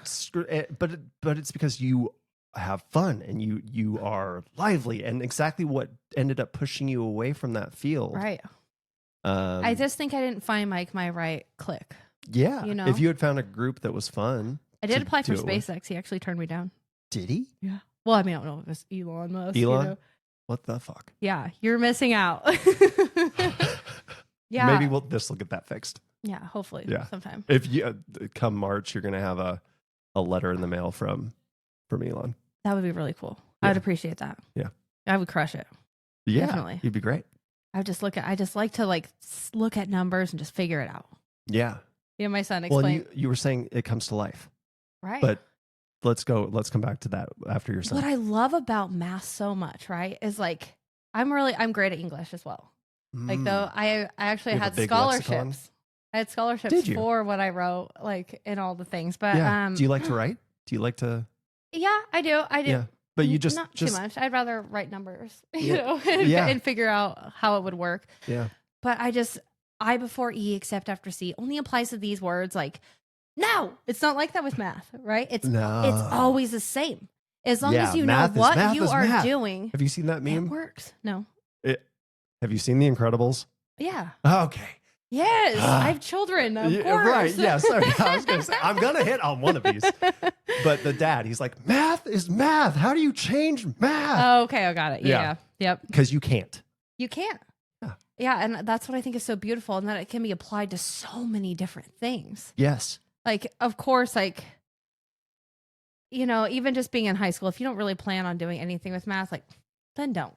Grab your fucking and we calculator. all have our I saw that meme today earlier where it was the 90s teachers. You're not going to have a calculator in your pocket all the time. Well, guess what? Yep, bitch. I got it right here. Every day, all the time. Right. I actually don't want to put it down. Weird. I know, interesting. Yeah. But you know, there's so many things like a calculator could not do. It just can't do. Yeah. With like, you know, for instance, just man, I wish I could pull up something right now, like just one of the equations, like. Well, we we can, because I'm curious, because I've always seen those, you know, like a professor in front of a chalkboard, and it's this massive equation, and it's just like it comes to life in front of them. Right. And that's how I see music. Oh. Right. As a musician, everything to me ties back to music, and obviously music is it's math. It is math. Right. Right there. Right. But is that what it's like for you?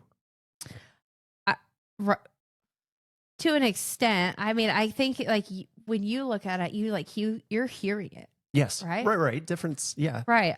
But when I look at this math problem, if it's like something that's intriguing to me, I'm just like, think about all of the logistics behind it. Like, how is this going to happen? Like, how we're going to make this work? Yeah. You know, and it's just such is there a, one that we can pull more up? broad.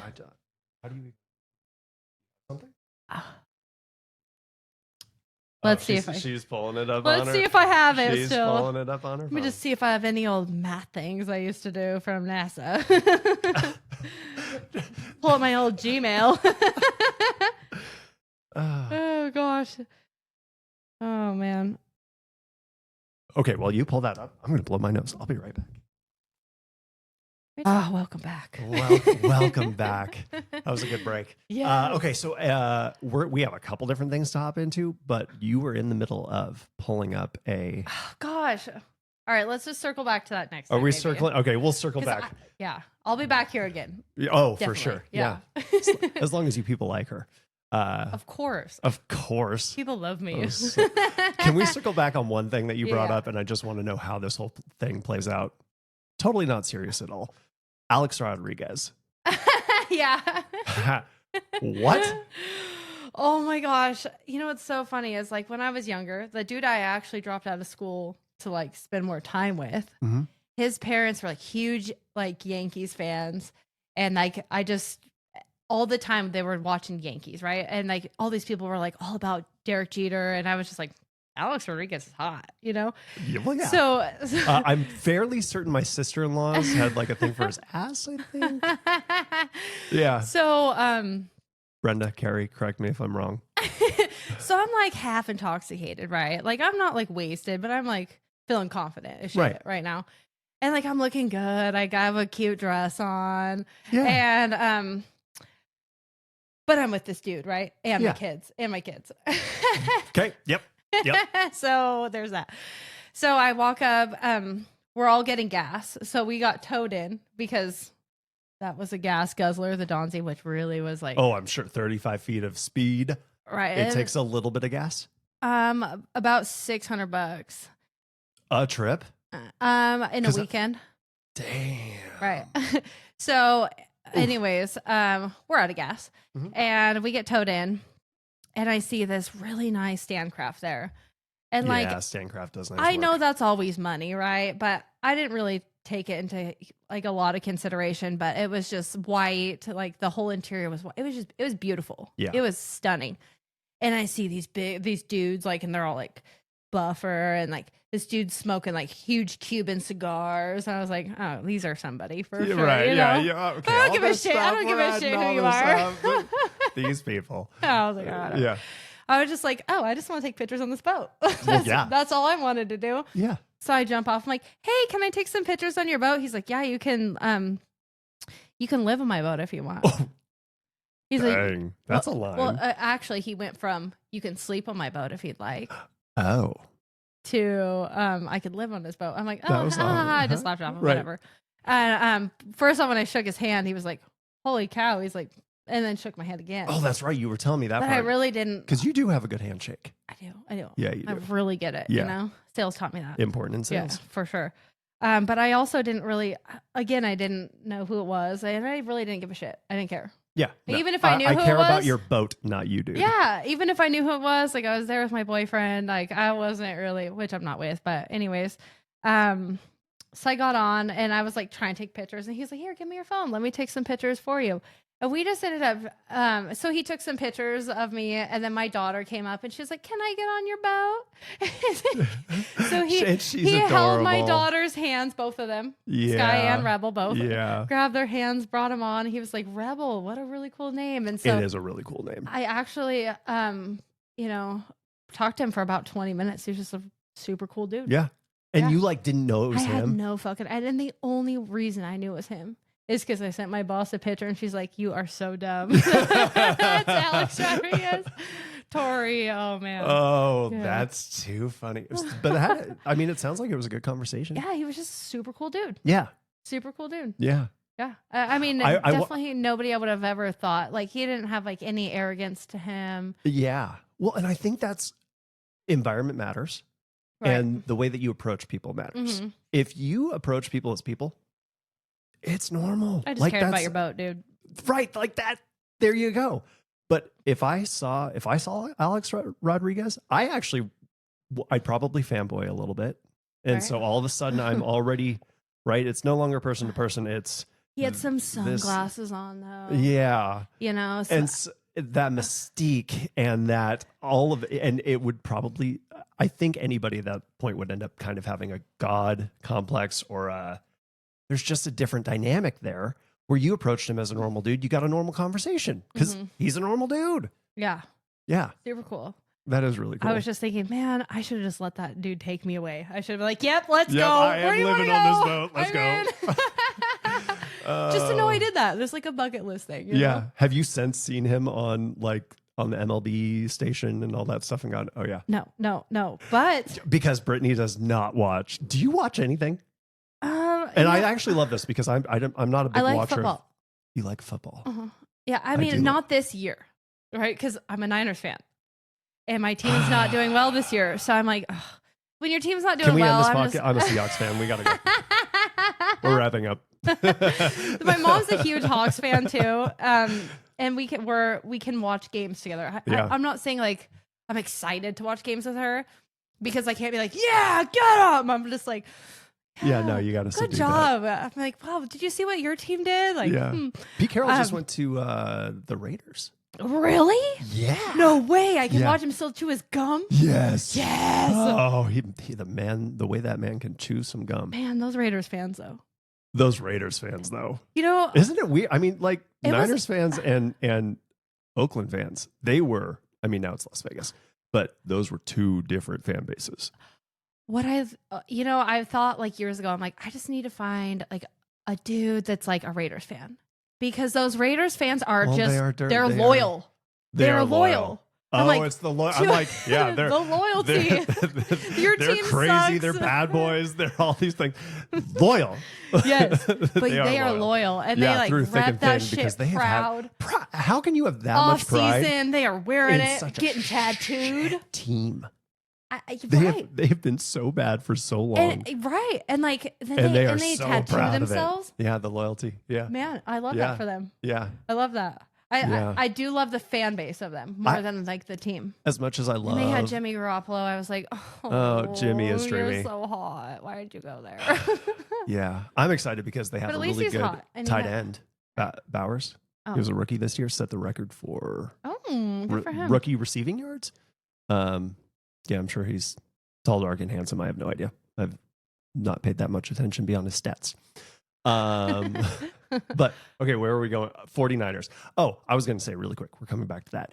I don't, as much as I love the Seahawks, I don't think I could get a tattoo Right. of it. Like I've got 6. That's not what I'm putting on my body. No, never. No. But the only tattoo I think I've ever saw. I mean, and I'm a Niners fan, right? So I pay attention to that. How long have you been a Niners fan? Long time. Like a long time. Yeah, long time. Yeah. Long time. Although you're post the early 90s, Steve Young, Jerry Rice. You were a little girl. Yeah, so Yeah, I didn't experience any of that stuff. You know? No. Oh, but the rivalry in the early 2010s, Kaepernick. Oh, Kaepernick. I know. I have his jersey too. Somebody had, got it for me for a gift, and I still have it just because I can't let it go. It's still Niner swag, of course. I have a couple I have jerseys. like leggings that are Niners, and like they're torn to shit, but I just don't have the heart to let them go. No. And what's weird is in Coeur d'Alene, like you could not rep any of that stuff on the west side. It's Seahawks country. Oh yeah, right. Like 100%, you would get just beat. So when I go to California, I'm like, I'm at home. But Coeur d'Alene has kind of become mini California. There's so many Californians here. There's more people repping the Niners here than the Seahawks. And I'm like, where? They're in North Idaho. At the Iron Horse, there is a dedicated team of 40 Niners fans that are there on football Sunday. And it's huge. It's huge. I have one of their hoodies too. I feel dirty for wearing red today. I don't go there, but yeah. Man. So I haven't paid attention this year, but if you're watching something, you're watching football, right. And this has not been a good season. Okay, before we deviate away from get back on main track here, we got to wrap up football. Who do you have this weekend? Are you even paying attention? Mm-mm. No. Okay, the Niners are gone. We ain't paying attention. Yeah. No. Okay. No. All right. Not giving a shit. At all. They were good. So good the last couple of years. And such a bummer. Yeah. Like Brock Purdy, like I still have so much faith in him though. Well, yeah. And I love his He's whole just going to make attitude. so much more money this year. Him, Kittle, I mean everybody. Kittle's great. I know that's the jersey I rock. Yeah. Just because I love his personality, I'm like, he's great. He's like us. Yes. He's just so excited about Kittle, life. if you ever want to be on a podcast, please join us. Yeah, that'd be amazing. Okay, so you'll watch that. We got the Alex Rodriguez story. Okay, off of sports.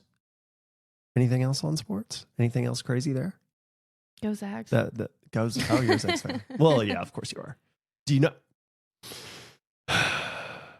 I knew Gonzaga was somewhere in Eastern Washington, Southeastern Washington, somewhere in Washington. I didn't know Gonzaga was in Spokane until I moved here. You have to go to one of their games. Yes. Although they're freaking expensive. They are, because they're super challenging to get because everybody already has seats for that, and it's all reserved. Ugh. But just going there and that vibe and the feeling, you can just feel the love and the passion. I don't care what game it is you go to, like people love that. Yeah. Yeah. You got to do it. I got to do it. Yeah. Well, and I think this is beautiful for the theme of who is Brittany, because all of these things are exciting. Yeah. I mean, even physics, which who knew? But you, if it brings excitement in your life, you're there. Is that fair to say? Yeah. Yeah. 100%. Yep. So we've done the extreme sports. We've done physics. Oh. Well, what else makes Brittany Brittany? Oh. Well, your kids. Yeah. Yeah. That what makes me for sure. Yeah. I would be a completely different person without Titan, my oldest son. Do tell. He's my favorite person. He's your favorite person? Oh, I hope my daughters never listen to this. They're going to be so mad at me. My boys know. You have the first thing that I learned was I was afraid when we had our second one that I wasn't going to be able to like share love with him. Yeah. Because I'm like, I love my oldest so that bond that you have with your oldest is special. Right. How can I love something else just as much? Am I going to have to like take from the first and give to the second? And then you have your second and you're like, like the Grinch. My heart just grew a couple sizes. This is fantastic. Yeah, it's so exciting. And then a third and then a fourth. I would have 10. And like my heart would be out of my chest. It would be fantastic. Yeah, fuck all that. But that's cool for you. As special as my 3 boys are, right. My little girl. Yes. So your oldest, besides girls don't listen to this. Why is your oldest? Why is your boy your person? Because I had him when I was so young. I was barely 19 years old when I had him. Yeah. So I got to, and I never. Well, that's a big life shift. And you did all the physics stuff and you did everything with with him. a son. With him. Oh yeah, But he's been your little buddy throughout. Right, and I never like tried to parent him. He was just always my little bestie. Yeah. You know, and I know there's so many people that think so much differently about this and that, or Everybody has an opinion on parenting. Right. Everybody. Right. And I mean, for me, even non-parents, and you guys can shut up. Yeah, you don't even know what you're talking you about. have no idea. Stop, sit down. But for my son, just, you know, having somebody that's there with you every single day, and like, I just feel like I grew up with him so much, and just to see him now just have straight A's and be like, you know, thriving in school and thriving in football and being in a relationship and him doing so well in that, I just couldn't be more proud. Like running along the football field. They don't let me do that anymore. Now that he's in high school, they don't let me run along the field. Do that anymore. But I did. I'd be carrying a baby, wearing high heels because I just left work, you know, running up and go, buddy, go. Just yelling, getting it. So good. You're ready to go run through tackles. Yeah, but I mean, you know, just yelling, they would get penalized because I'd be screaming, you know. Flag, nothing on the field. It's that crazy woman on the sidelines. I'm like, come on. But I'm just so proud of him now. I mean, and not just because of what he's accomplished, just because he's my son. Yeah. You know, and like my daughters, like I love them equally. Like they share different places in my heart. Like my middle daughter, she is amazing. She's like adventurous like me. My son is not like that. He's more homebody-ish, like, but she's like my adventure side. Both of my daughters are about it. Have you seen your personality come out in different ways through the kids? Through my daughters more so. Through your daughters more so. Yeah, and I don't know where my son got it from because I raised him on my own. Yeah. You know? Yeah. I mean, definitely like he has like confidence because of me. I just don't know why the hell he ever wants to like stay home and just be a homebody. Yeah. You know, so you're like, can we go somewhere? Yeah. And he's like, are we there yet? My daughters are like, they'll be in the car for 6 hours and they won't ask that once. Oh yeah. They are about it. The boys. Can we pee? Just once. Yeah. Yep. One stop. Yeah. But your daughter, if you just bring your daughter in the car, I don't think she'd complain. No, we can be driving by the most amazing thing, and I'm like, boys, and they've got their faces and their phones, and they're like, look, where my daughter, she's about it. Cute side story, because you know Coeur d'Alene so well. She asked me the other day, Daddy, why are there any pink houses? I'm like, oh, because she loves pink. Of course she loves pink. I mean, she's the most girly girl. She loves pink. Sweetheart, I don't think, you know, how most people don't paint their houses pink. It, you know, they tend to be white or gray or just kind of, you know, boring colors. Oh, well, Daddy, I'm going to find a pink house. We're driving down Government Way. Do you know what it is? What? Oh, a coffee stand? Yeah. It's a lingerie coffee stand. And she, Dad, I found one. And I'm like, can we pay? Gosh, could there be another pink house somewhere in Coeur d'Alene, please? Because I don't want that to be the pink house that my daughter thinks of. Yeah. Right. I do have one for you in Cougar Gulch. It looks like a legit dollhouse, too. Oh, that's cool. It's beautiful. In Cougar Gulch? Yes. Ah. Yep. Okay, good. I actually have pictures of it on my Facebook. Do you? Yeah. Okay. Well, we're going to take a little adventure. I'll show my daughter. So cool. Yeah. You're going to love it. Back to the kids. Right. So you're very proud of your son. He's been your little buddy throughout. And you parent him, no, because some people are, right, again, everybody has their parenting opinions. And it's kind of cool how the kids force us out of those anyways. You think you're going to parent one way, and then they're like, no, this is me. This is what I need. And if you're a good parent, you adapt. Right. But you've been more, how would you describe your parenting style? Just lax. Like, I don't think there's anything that I wouldn't bring him. I mean, there's nothing that I do that I wouldn't want him to be around. Nothing. Yeah. I incorporate him with everything that I do. Exposure. Right. 100%. I mean, even well, because that's our job. We're supposed to get them ready to be people. Right. Even like his friends, like they're doing like acid and all these things, and they're like keeping it from their parents. Like, I mean, they don't do that. I mean, you know, like friends he has had. I'm not saying they always do that or anything, but friends he has had. Now he's all clicked up with his football crowd. He's a jock. Right. Yeah. But like, if I think about, you know, that, like they don't even have like the confidence within their parents to tell their parents they did that. Isn't that Like, I want that. I'm like, have you ever done that shit? Did you grow up like your mom? How did she raise you? I mean, I think for probably the better portion of, she just let me do what I want. Like, and I don't think it's any fault of her own, right? Not having my dad around and only being raised by her. I grew up spoiled and as an only child. Yeah. Right? Oh, you are an only child. Yeah. So maybe that explains. Hold on, I more. probably could have guessed that one. Yeah, okay. But the attention on me? No. Oh, I hate it. Yeah. It's terrible.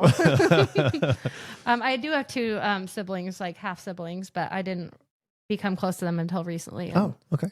Love them. Yeah. Love my sister. Love you, Riley. But so she was pretty.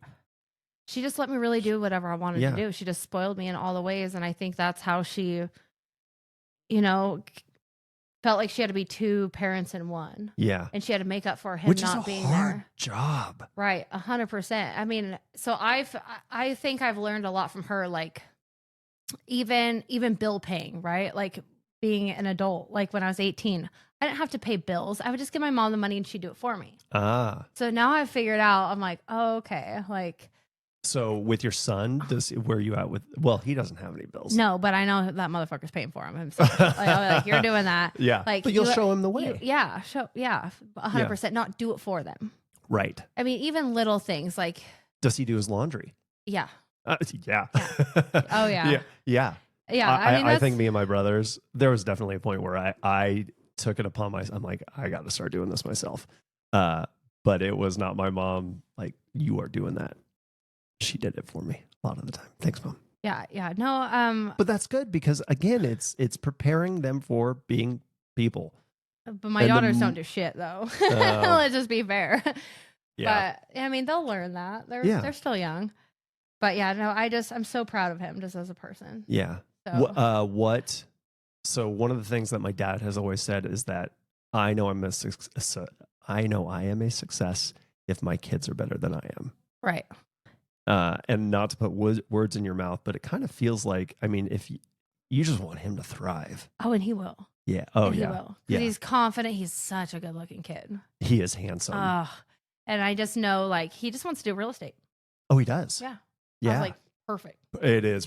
Do it here. Do it now. Do it while you're young. Get in and just thrive. Yes. And you will be. And the more properties that you can accumulate, the sooner in life. And just being from this area in general. Like, can you believe the prices in this area? Well, being a native is, I do commercial lending. It is such a crazy advantage being born and raised here. Right. I'm here and I'm like, people, and it's not even just like landmarks and knowing the locations of things. Like, obviously, right, what are the nice areas? What are the gross areas? What's going to gentrify? What's like knowing, my father-in-law always said, get in the way of progress. Mm-hmm. It's a pretty good philosophy for life. Get in the way of progress. You will be successful. This is a great area because how much farmland is getting developed? Where we sit right now used to be farmland. How long ago? Do you remember as a little girl? Was this couldn't have been, I mean, it was probably getting developed right around then. Oh man, no, I don't. No, this is farmland? Yeah, 100%. Yeah. And there's so much more between here and Rathdrum. And now this is the suburbs. This is crazy. And it's all going to be suburbs. Yes. Yeah. And so if your son can come in and does he want to do both ownership and like a realtor? I don't know if he knows exactly what he wants. He'll figure it out. Yeah. But he knows he wants to be in that field. Yeah. Yeah. Brilliant. Yeah. He's wanted to do that for a couple of years now. Yeah. And he's so smart and he's so good at football. I'm like, I would way rather you get a scholarship for academics. Yeah. Because if you get it for academics, like that's great. If you have it for football, that's an injury waiting to happen. For sure. Right. Well, but he has a passion, obviously, to not just be on sports, which is good. Yeah. I mean, he loves sports though. Like because he can go get a business degree that would apply to real estate. No problem. Yeah. He'll thrive. He'll do well. He'll never leave Coeur d'Alene ever. No. No, I don't think so. And why would, once you're in the Garden of Eden, why are you leaving unless you get kicked out? Right. Yeah. But my daughter, I know that as soon as she's 18, I know she's out. She just is so adventurous. She's so her own person. Yeah. She's like, she's not going to be able to settle. She's like, I don't want kids. I just want Oh. to travel the world. Yeah. And I know people are like, oh, she'll change her mind. And I'm sure she might. But right now, like she said that from a young age, right? Like Yeah. never wanting to play with Barbies, not caring about dolls. Like, Oh. she didn't care about any of that stuff. So I'm like, oh, it's interesting that she just really, and she's so much more about herself, which I love that about her. Yeah. You know, you got to love that about people too. Yeah. Like I came to appreciate that rather than just being like, why do you not care about that? Like you were really only about yourself. Yeah. But that's a beautiful thing too. It's beautiful. Right. Yeah. So she's like, I just want to get a backpack on and I just want to go here and I just want to walk there for like 6 months. I'm like, what? My brother did a trip, Peru, something like that, and backpacking and like very minimalistic, right? Because you're backpacking everywhere. Right. You don't shower, right? Like he ended up eating something funky and they were sick for a few days. I'm like, that all sounds terrible. You end up seeing amazing thing. What is that? Machu Picchu? Something like that? Yeah. Right? Like you can't go, I'm sure there's like a day excursion there or something, but to really like get into the environment and feel it and live it. Yeah. But it's also going to be miserable along the way if you like comfort. Mm-hmm. Yeah. Yeah. Like that's not me. Like I'll definitely go fly anywhere and travel there and just check it out. I was going to say, and it sounds like you've traveled a fair amount. Oh yeah. I mean, well, within the U.S. Have you gone outside? Canada. Canada doesn't count. And once Trump makes it the 51st state, it's really not. And isn't count. that interesting? Yeah. What I think makes sense about it, right, is I found this fun fact, and it said 80% of Canadians live within 50 miles of the border.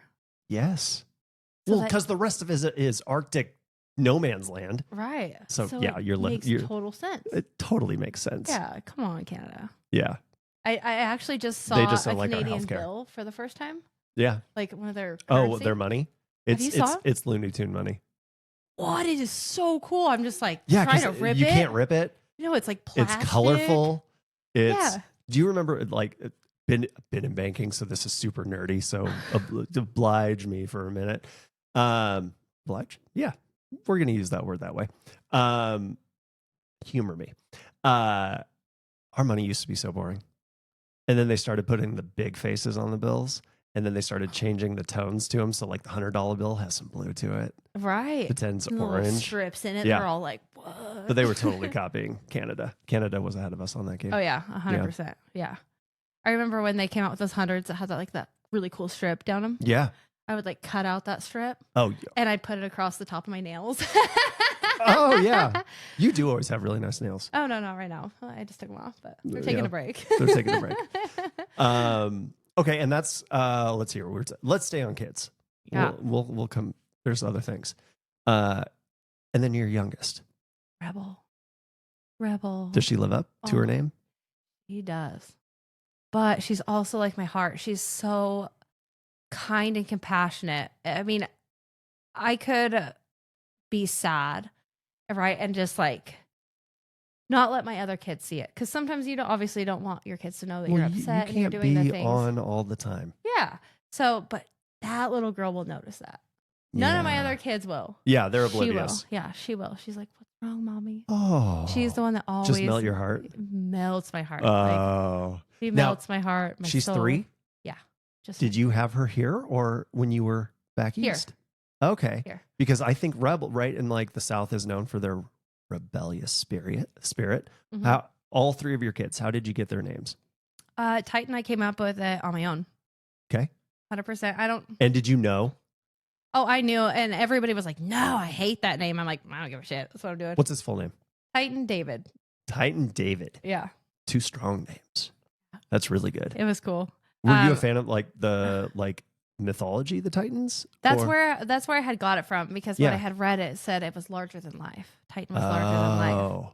Yeah. So it's it's beautiful. And he's living up to that. Yeah, he's doing well. He's larger than life. He's not the biggest guy at all, but did you know was that early in the pregnancy? Was that when he was born? When did you? Oh gosh, that was so long ago. I don't even remember. But his name is Titan. Yeah, I saw Remembering the Titans like that's in the a great DVDs, movie. and I was like, you have seen that? Yeah. You haven't watched? Oh my gosh. You just have to write a list of shit down for me that I have to watch. Okay, you have to. Hey. Oh, that's on the top of the list so far. Of all the things that we've talked about, Remember the Titans has to You have to. All right. Yeah. Yeah, I'll do that. Oh. Yeah. So, I mean, even his dad was like, no, and I hate it. And I was such a jerk. I'm like, I don't give a crap. That's what I'm doing. Good. You know, I'm the one that's signing it. Yeah. And it fits him so well. It's perfect. I mean, I Titan know that David. that's And usually is how David it a works. family name or is Yeah. that family name? Cool. Yeah. Titan David. And then number 2, her full name? Sky Elizabeth. So Sky, I was like, I am pregnant with a boy. Oh, and I you was were like, sure. so if it's a boy, I get to name him. Yeah. And if it's a girl, you can name her. Because I was like, I'm right. It's not a I'm girl. right. I'm right. This is miserable. Like And the last did one. you I not get? Oh no, I did. I ended up, but like that was just my deal early on. Yeah, early on. It's a boy. Yeah, and Strong oh my boy gosh, vibes. I forgot. Well, what but he- her adventurous spirit, I mean, that is what most people would associate with a masculine energy. Yeah, so he had picked some weird ass Persian name. I don't remember what the fuck it was, but I was like, oh god, no, like, Yeah. oh, I'm so glad it's going to be a boy. oh yeah. Well, and then was a girl. Yep. I'm like, oh god, We are not going with that crazy name. So I'm like, the one thing We are 'cause not calling her Jasmine. and I'm so like involved in like, you know, going to school and being so like so passionate about the stars and the sky and everything Yeah. else that I was like, we would watch the sunrises, the sunsets together. Like that was like something we shared together. Yeah. I was like, he called me one day when I was like, you know, having a crappy attitude about this name he chose. And he was like, you know, the one thing we both love is the sky. Oh. I was like, okay. And it rhymes with Ty. Yeah. So I was like, okay, And that's his name? Yep. Titan. Oh, with Titan. Yeah. Ty yeah, and Sky, Ty, yeah. So I was like, oh, okay, that works. So that's what we. That is beautiful. Yeah, so that's what we chose. Yeah. And what And middle name? What was her middle name? oh, it's a family curse. It's just like it's my middle name. It's every first girl's name from interestingly enough, from my grandpa's side and my grandma's side, as far back as they can remember. Oh, yeah. Each first girl, and so I was like, fuck that. I'm gonna be the first one to break it because I don't really care. No. Nope. Nope. Then I just got manipulated into it. I hate it. You know, I hate it. But I was like, all right, it's all right. I'll take it. Elizabeth. Yeah. Yeah. It is. Well, okay. So Rachel's a Rachel Marie. And Yeah. same thing. I mean, like, it's her mom's middle name. It's a family name. You got to do And it. it's kind of hard not to. To me, the first name is like who they are. And then the middle name is honoring where they came from. right. And I don't think there's anything, I know there's obligation there, but I don't think there's anything wrong with that. Yeah. Yeah. No, that makes sense. That's a good way of looking at it. I think I'll have a different perspective now. Now that you said it like that, I'll be looking at it differently. The family curse. You, Elizabeth. Yeah. Yeah. Yeah. And then Rebel. I just love that name. Oh, It it's so good. wasn't- And what's her middle name? Rain, like Reign. Oh, yeah. Yeah. Rebel Rain. Oh, that's such a good name. I was like, oh, I love it. The alliteration. Oh, she's so Wow. amazing. And I And don't, she will too. She's going to reign, isn't she? Oh, she is. I mean, my son's like my favorite because I grew up with him as a child, Right. right? Like, and you can't replace that. No. But she's just they both have such special places in my heart, Oh, like yeah. all your kids do. Yes. You know, but just now that I'm like older and I have like the patience and I listen to her say mommy, it's just the most beautiful thing in the world to me. Yeah. Yeah. I know. Well, and I take it it's going to be your last. I don't know. And this, I mean, gosh, Oh, okay. like I really didn't want more kids, right? Like that was I'm just like, I'm done. Like I actually went in to have my like tubes like cauterized or whatever, you were whatever they do now. Done. And then the dude that like delivered my kid, like delivered Rebel, Yeah. it was him that was like in the room, and he's all, "Can I ask you a question?" Because when I delivered Rebel, I had my mom there. Oh, yeah. I didn't have her dad. Yeah. I didn't want him in there actually. I mean, and you know anyway, so I had my mom in the room, and not that I would have been like against him being in there, but it was COVID, and there was one person allowed to be in the room, and I wanted my mom. Oh, COVID. We worked Jeez. together, so I wanted my And mom. this is why I did right? home births. And that was not what I thought we were going to What? do. Yeah. Oh, we'll come back on that. Oh yeah. Yeah. have Okay. to. Because this is Rebel's birth story. Yeah. Sorry. Yeah. So Your mom's there. It's COVID. Yeah, my mom's there. It's COVID. And so the doctor that delivers her, right, is the same doctor that's going to cauterize my tubes. And he's like, Brittany, can I ask you a question? And I'm like, what? Yeah. And he's like, are you single? I'm like, is he hitting on me? I know doctors make the money. I'm like, yeah, why? And he's yeah. like, I don't think you want to do this. Yeah. He's like, if you, I'm really glad he said that. and I was Because like, I'm 34. Like, I really don't need anymore. Like, I'm like getting right there, right? Yeah. Like, I definitely don't have the patience to be, to have like a kid that has like any developmental like conditions. Just, I mean, especially knowing that I'm the reason that happened because I was the one that waited too long in life. Oh, I don't know. Rachel's mom guilt when we found out Thatcher had cancer at 1.5 years, she was like, what did I do wrong? What did I eat wrong? What did I do with him wrong? The mom guilt, if something is wrong with your babies, will eat you alive. Right. And so I totally understand that fear. Yeah. I mean, so I've only, anyways, he talked me out of it, getting it done. I'm like, fuck, damn it. And I'm like not a fan of birth control only because like I feel like it makes me a crazy. Yeah. Cannot handle and it. guys aren't responsible. Yeah. I mean, so I'm just like, all right, if you don't have a vasectomy, I'm out. Yeah. But then I like started dating this guy. Like, and he's 29. He has no kids. Oh, younger guy. Right? No kids. Yeah. Does he want kids? Yes. Oh, yeah. Okay. And quick side note, and this is a part of what makes me, is I think the most sacred and important title of all the titles that we have on this planet is mother. Yeah. And there is something sacred there. You are a nurturer. You are the reason why. Right, one of my favorite things is some people's kids. Right? Like, but you made these 3 amazing. That is such an amazing power that, I mean, us guys, we can go until we can go. Yeah. Right. But we don't have to carry the baby. We don't, it's the biology of all that is fascinating. And so look, my brother got a vasectomy when he was 30, something like that. Doesn't have any natural kids. And that was a decision between him and his wife. And so I respect that. But I was always really sad because, man, he would have been the most amazing father. I wanted to see what his offspring, and he has a daughter with his wife, not dishonoring any of that. But he just would have been, I wanted to see his lineage carry on in that way, biologically. And so to take away that power that you have, I'm glad the doctor, whether you do anything with it or not, I'm glad the doctor talked you out of it. Yeah. No, he did for sure. Yeah. And like, I just, that mom guilt, I don't know. Like, I love kids though. I thrive in kid chaos. Like, I just love them. You love it? Yeah. Yeah. Yeah. I mean, there's no place like, people are like, how are you ever going to go on vacations? I'm like, what do you mean? I take them with me. Take them with you. Yeah, it's awesome.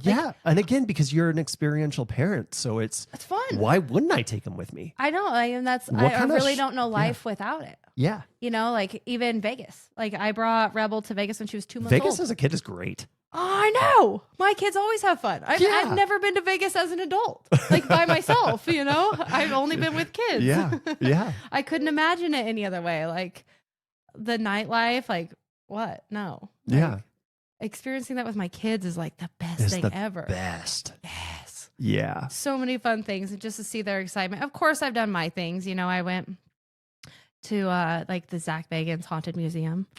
That was amazing. Do you like haunting things? Oh my God. Ghost stuff? Yes. Okay. We got to table 2 of these subjects really quick.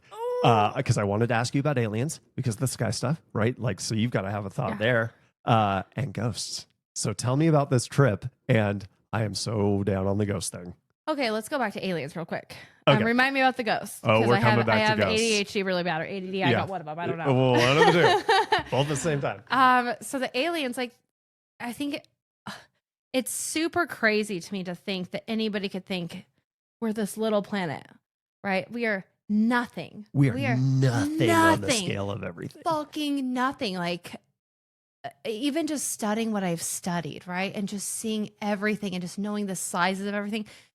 There is something else out there. And when there are Goldilocks planets, right? Like, life. I mean, I think there could be life like as we even don't know it, right? Because they think there we're has to be carbon-based sun, and there has to be this, there has to be that. our gravity. We were talking about what people are going to look like on Mars in a few generations. Right.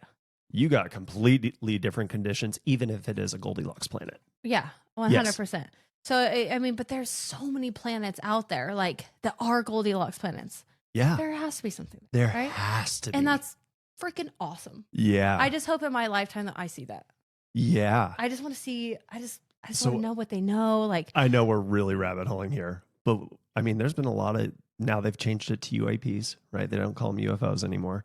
But all the sightings over in Jersey and all the, do you pay attention to any of that? No. No? Okay. So you just, but from a, where's Brittany at? There's something out there. Oh yeah, definitely. There has to be. Yeah. 100%. Yeah. I'm with you. Yeah. Joe there Rogan, I listened to something really fucking hilarious Joe Rogan said. He's like, you know, when we go fishing and we pull like a fish out and then we look at it, we take pictures with it and then we just throw it back in. He's like, that's what aliens do with us. That's an alien abduction. That is the best explanation for that I've ever heard. That's legit. Yeah, that's legit. Yeah, they're doing experiments. They're just weighing to make sure that you're a keeper, and if not, you're tossed. Yeah, bitch, back there. Bye. Oh gosh, that's hilarious. Gosh, there's something else I wanted you to remind me about. Ghosts, yeah. So it's so funny. Like for so long, like I actually had no belief in God. No. Okay, and this is the broader subject: is why are we here? What are we doing? Is there a God? Is there not a God? Yeah. I mean, and if you look out at the sky, I mean, I'm like totally stepping all over this. You go for it. Studying science for so long, like, I mean, really makes you like put a ton of things into perspective, right? Like as to what the Bible says contradicts a lot of what science proves. Yeah. You know, do I believe in God? 100%. Do I believe that the Bible's bullshit? Probably a lot of it. I mean, I just think there's a lot of stories in there that suck. Yeah. Right? Noah's Ark, that sucks. That doesn't make sense. It makes no sense to me at all whatsoever. I can't rationalize that. Like, there's so many different parts of it I can't really see, right? Yes. Well, and especially because there are definitely on the Bible believing side where Earth is 7,000 years old, 6,000, whatever the number is. Noah's Ark, 2 of each animal. And you look at that and go, there's no fucking way. There is no way. Yeah, no. So if it's like a myth and it's been sensationalized and all the things, but there is no way that's how that played out. That is some bullshit. Yeah, it's tough. Yeah. It's tough for me to see. But even that just being a story in there, right? Like radiocarbon dating, like there's just so much we can prove, right? Yeah. But I do believe in God now. And I really But you didn't have to base it through that. I didn't before. Yeah. I mean, I really didn't, just going through school and just seeing all the things. Well, and I didn't. You didn't grow up religious. No. Nothing. Yeah. Not at all. Nothing whatsoever. So it wasn't until my best friend died. And that was so tough for me. And I think that's kind of, he would always watch Ghost Adventures. Oh, yeah. And I'm like, bullshit. Like my mom would watch it too, and I'm like, this is annoying. Like, oh, you heard a sound. I don't know. Yeah. Well, and I love those episodes how like the whole time they build up and every commercial break it's supposed to be, oh, there's this big thing. Yeah, and it's nothing. Yeah. So all of that was really interesting to me, right? And then he passed away. How old were you? Oh, this is only like 2 years ago. Oh. Yeah. Yeah. I really didn't think of anything really being there until then. Yeah. At all whatsoever. I was just like stuck on my science brain. And from that perspective, before your friend died, was that we're here, we die, that's it? Yeah. Yep. And enjoy it while you're here. 100%. Yeah. Yep. I'm just like, I mean, that's what makes the most sense to me. And that's what would make sense to anybody in science, right? Like, absolutely. Of course, like your photons, everything, all of that is like changes a person, right? Yeah. But that doesn't mean that there's life after death. And that was accepting to me. It's not like I looked for that and like thought like of anything. When people would talk about it, I was just like, oh yeah, like I could listen and I could hear. That just wasn't my belief. And I'm not going to say anything negative about that, like, because that's what they believe and I have my beliefs. Yeah. Right. But it wasn't until like my best friend died and what was his name? Craig Chamberlain. Craig. Okay. Yeah. He was amazing. He was the best. like he was just my best friend, but I know that if, given a little bit more time, like that would have been my soulmate. Yeah. Like we were already inseparable. Yeah. Like I love him so much. It's just crazy to me to think like, man, like I really wish I would have experienced life with him, like being together. Yeah. And this like he was a beautiful soul to experience life with. 100%. I mean, and to so many other people, he had such a great presence in the community. He was just an amazing person. Yeah. Right. But to not have ever been able to be with him, be in a relationship with him, not to have, I never even kissed him. We never even kissed. Like we talked about it. We've done like, we had a ton of conversations and just like, we had such a good friendship and we worked together. We did all the things. And I think it's interesting that we didn't want to ruin it. Yeah. But I mean, we could sleep right next to each other in bed and not do anything. Like, yeah. Everyone would tell us like, you're so dumb. You guys are going to be together. I'm like, what? No. He's my best friend. Yeah. Yeah. I mean, even his mom, she's like, and she's one of my favorite people. I actually go see her at least 3 times a week. That's so sweet. She's amazing. She's like 93. She's like, you're the only girl I ever liked.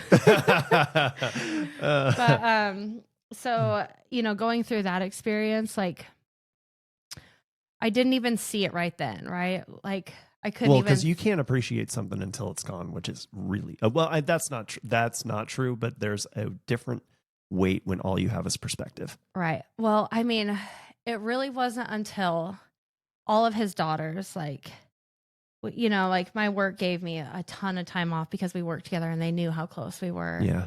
And I just spent the whole week with his kids and all of that was great.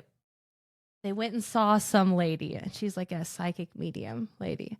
Yeah. And I know it's like he's had a very public presence. So there's a ton of everything that's online and everything, but there's so much this lady said, like to me. Yeah. That I'm like, it's him. It's him. And like, if it's him, he's communicating from somewhere, yeah. right? He's not just somewhere. Gone. Yeah. And so he's saying that he's in heaven and it's beautiful. And that the first person I'm going to meet when I get there is him. And I'm like, okay, like I have to go. Yeah. Like I have to go be with him. Yeah. That's like, so beautiful. Yeah. So I just hope in heaven, like I can go be with him and just marry him and be with him forever. Yeah. That's my happiness in life is just to go be with him. I love that. For sure. But what a cool perspective. So what she said was like, she said a ton of things, that I was like, there's no way anybody would know that. None.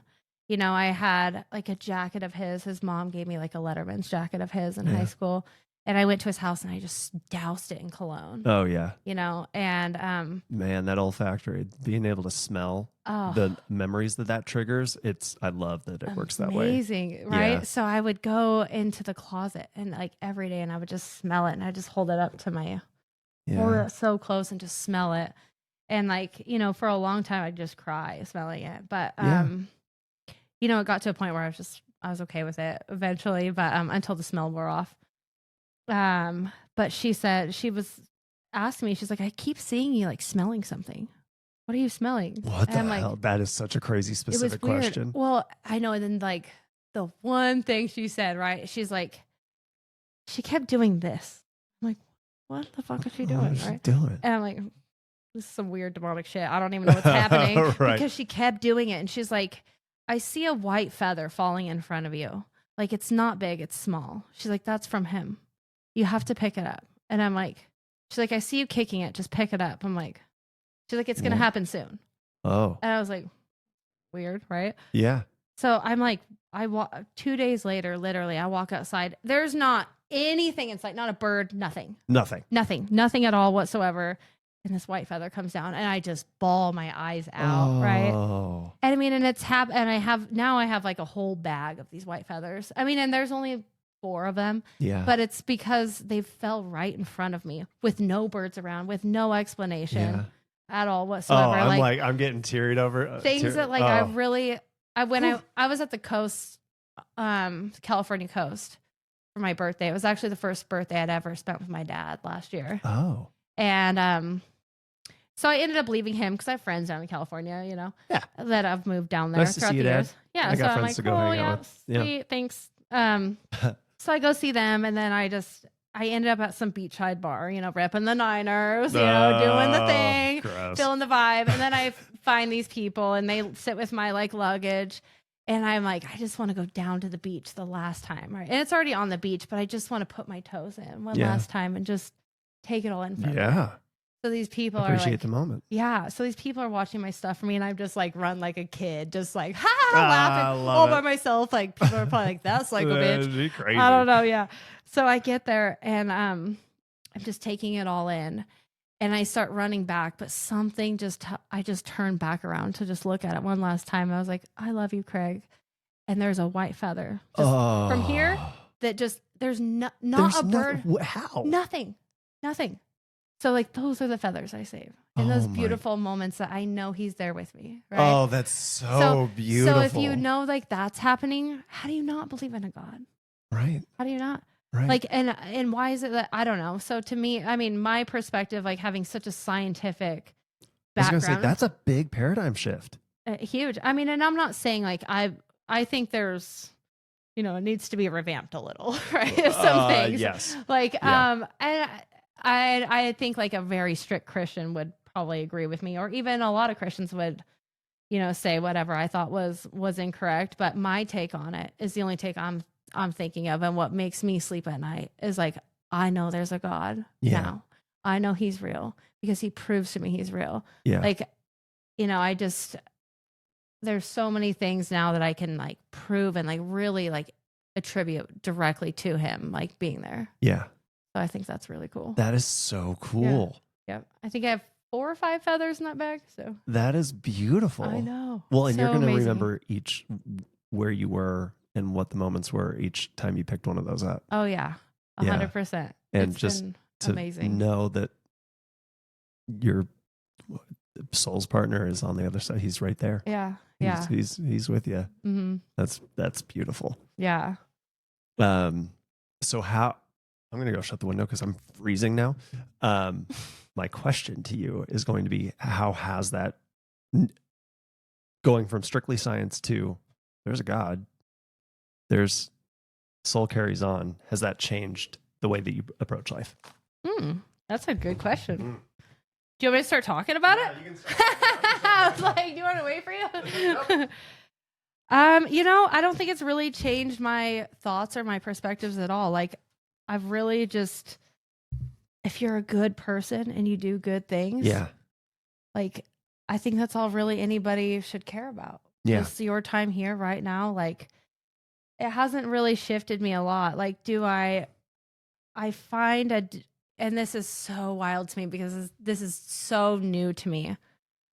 But like when I go to church on Sunday, and I'm not saying I go every Sunday. Yeah. But I really like these 2 certain pastors, right? So where do you go? One church. One church. But there's this couple, and I only like either of them. Yeah. Because the way they convey their message is what gets me. Yeah. They don't read from a book that I don't understand at all whatsoever. But what they convey gets me. And I understand. Yeah. It makes sense. And it's a couple? Yeah, they don't like do it together, but it's either him or her.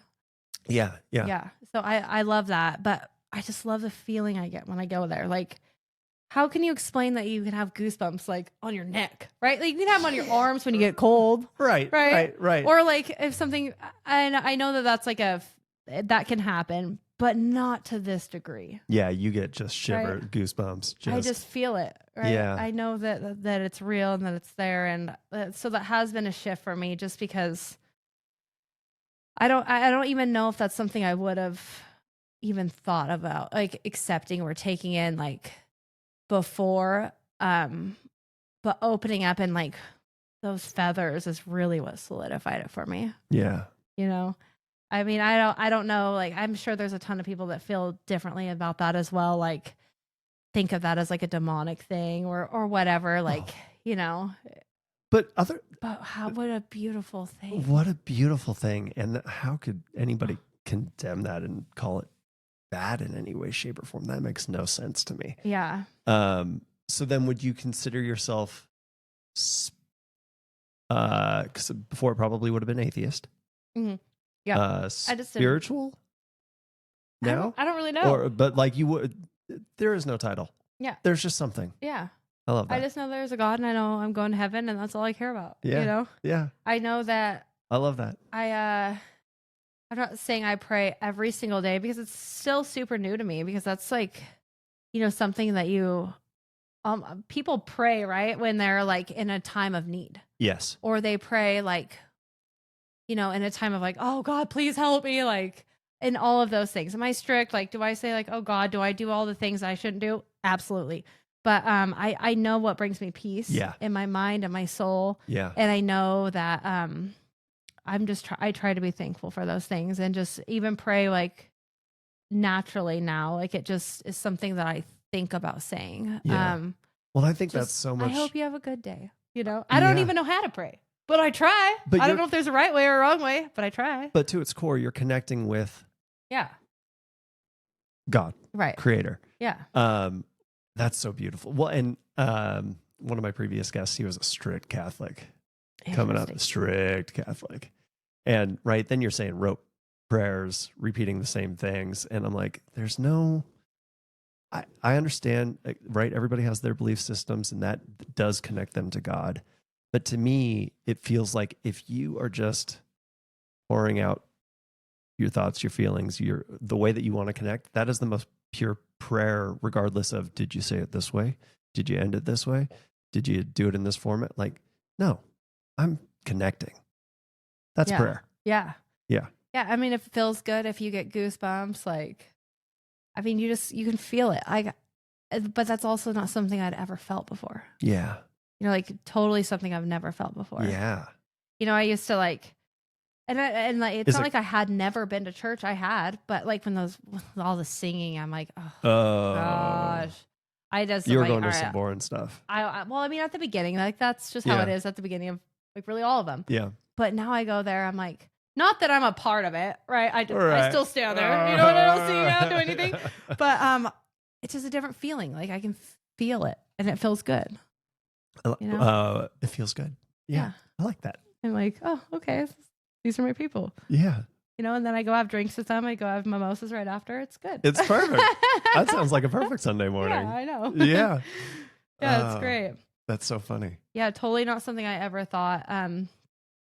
But like, again, a lot of controversial thoughts there as well.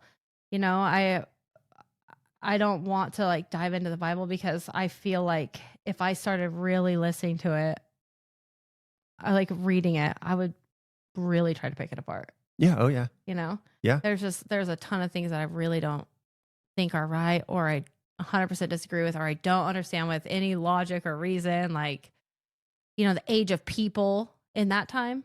Oh yeah. I mean, there's just so much that I don't get. Could you imagine living back then? Like, if I'm Noah and I'm not 900 years old and you're going to task me with building a boat? Hell no. Like, how are you going to live that? It's a good question. It's weird. It's weird. But I guess it's kind of like unexplained, you know? Yeah. All I know is the feeling that I get, and that's what I believe in. Yeah. You know? Yeah. I don't have to read all these other stories to try to talk myself back out of it or apply my scientific brain to it, because that's challenging. Yeah. You know, to do, because that's naturally like my first instinct is to revert back to that. Yeah. Right. That's so fast. Well, and who was I was having it might have been with John, Mr. Becker. He was training me yesterday, which is, gosh, I am so sore. Holy cows. He had me go up weight on everything. It was leg day. When we get up from this, I'm going to be like an old man. I've never worked out. You've never worked out? No. Mm-mm. How? Is that crazy? How? That's not fair. I just never worked out. No. Well, but you're active. Oh, I like to run. Oh, I like to run. But running is working out. I hate running. I would put me in front of weights all day long. If I have to run, I'll do like 5-10 minutes of cardio to warm up before a workout. Right. But like lifting weights, like, you know, like I've never, like I watch those TikTok videos or whatever videos. And that's like of those girls utilizing the machine completely wrong. I'm like, what the hell are you doing? No, I'm like, what are they doing wrong? And then somebody shows them the right way. They're like, get off. I'm like, oh God, that would be me. Oh. So that's why I'm like, you're too embarrassed. You don't want to go. No, because I'm like, oh my gosh, like what are they doing wrong? You said earlier that you'll throw yourself into something and be fine looking like a fool, I guess that's true. Yeah, I guess it's true. except for working out. That's fair. Yeah. And I think that just might be my excuse. Yeah, it's a great excuse. Yeah. I have a feeling you'd I eat like right. it. Oh, I'm sure I would. Eating right is. I do eat right. What does that look like? I just basically have. I don't eat breakfast every morning for sure. I just really try to do like a protein packed diet. Like I don't like sweet food. Or, You're so lucky. I used to. Oh, you did. I used to thrive. I used to only eat candy, cookies, chocolate milk, and ice cream. That was my jam. That's a good life. I loved it. Yeah. I mean, and I was skinny on it. Yeah. It was fine. Metabolism for days. But then I got pregnant with Rebel. Damn. And then all of a sudden, I liked sushi. I was like, what? What the hell? What happened here? Like, I don't know. So then I'm like, that stuck. I don't like. So all the total switch. 100%. You've had a couple of the, I mean, with this on the It's spiritual side of huge. things, that's a pretty big shift. And the diet shift, that's a crazy It to was go from. huge for me. It was huge because literally, like, that's all I bought. You know, like that's Yeah. all I bought. Like I'd make dinner for the kids, but other than that, like, You're like, yuck, I'm getting some ice cream. no, I'm making coffee. Like I'm, loading that shit up with a bunch of Oreos and, Oh still my blending it gosh. all up together. Yeah. Yeah. So no. do you even like crave any of that anymore? Do you still enjoy it? Or did you have a complete like, nope? Not a complete nope. Like if it's Christmas and somebody made something, like I'm gonna try it and I'm gonna eat it and I'll like it. But would I buy any of it? No. Oh, well, Really?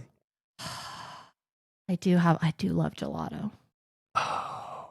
That's a Have you different been category. to the spot downtown? No. You have. No, I just buy it from the store. I spend so much money on Brittany. those things. I need to. Brittany, there's a gelato spot I've done on it in Sherman. Vegas, but Is it even Sherman still? Yeah. I'm so bad at these things. yes. Like I saw it. I am the best directionally, but as soon as you put names to it and street names, I'm like, I have no freaking I don't idea. get it. But downtown, Mhm. right across from the mall where Fitz Pickles and all that stuff Yeah. is, there's amazing gelato. Mm, Yeah. okay. So Gotta we'll try have to swing over there. Yeah, I'm in. Let's do it.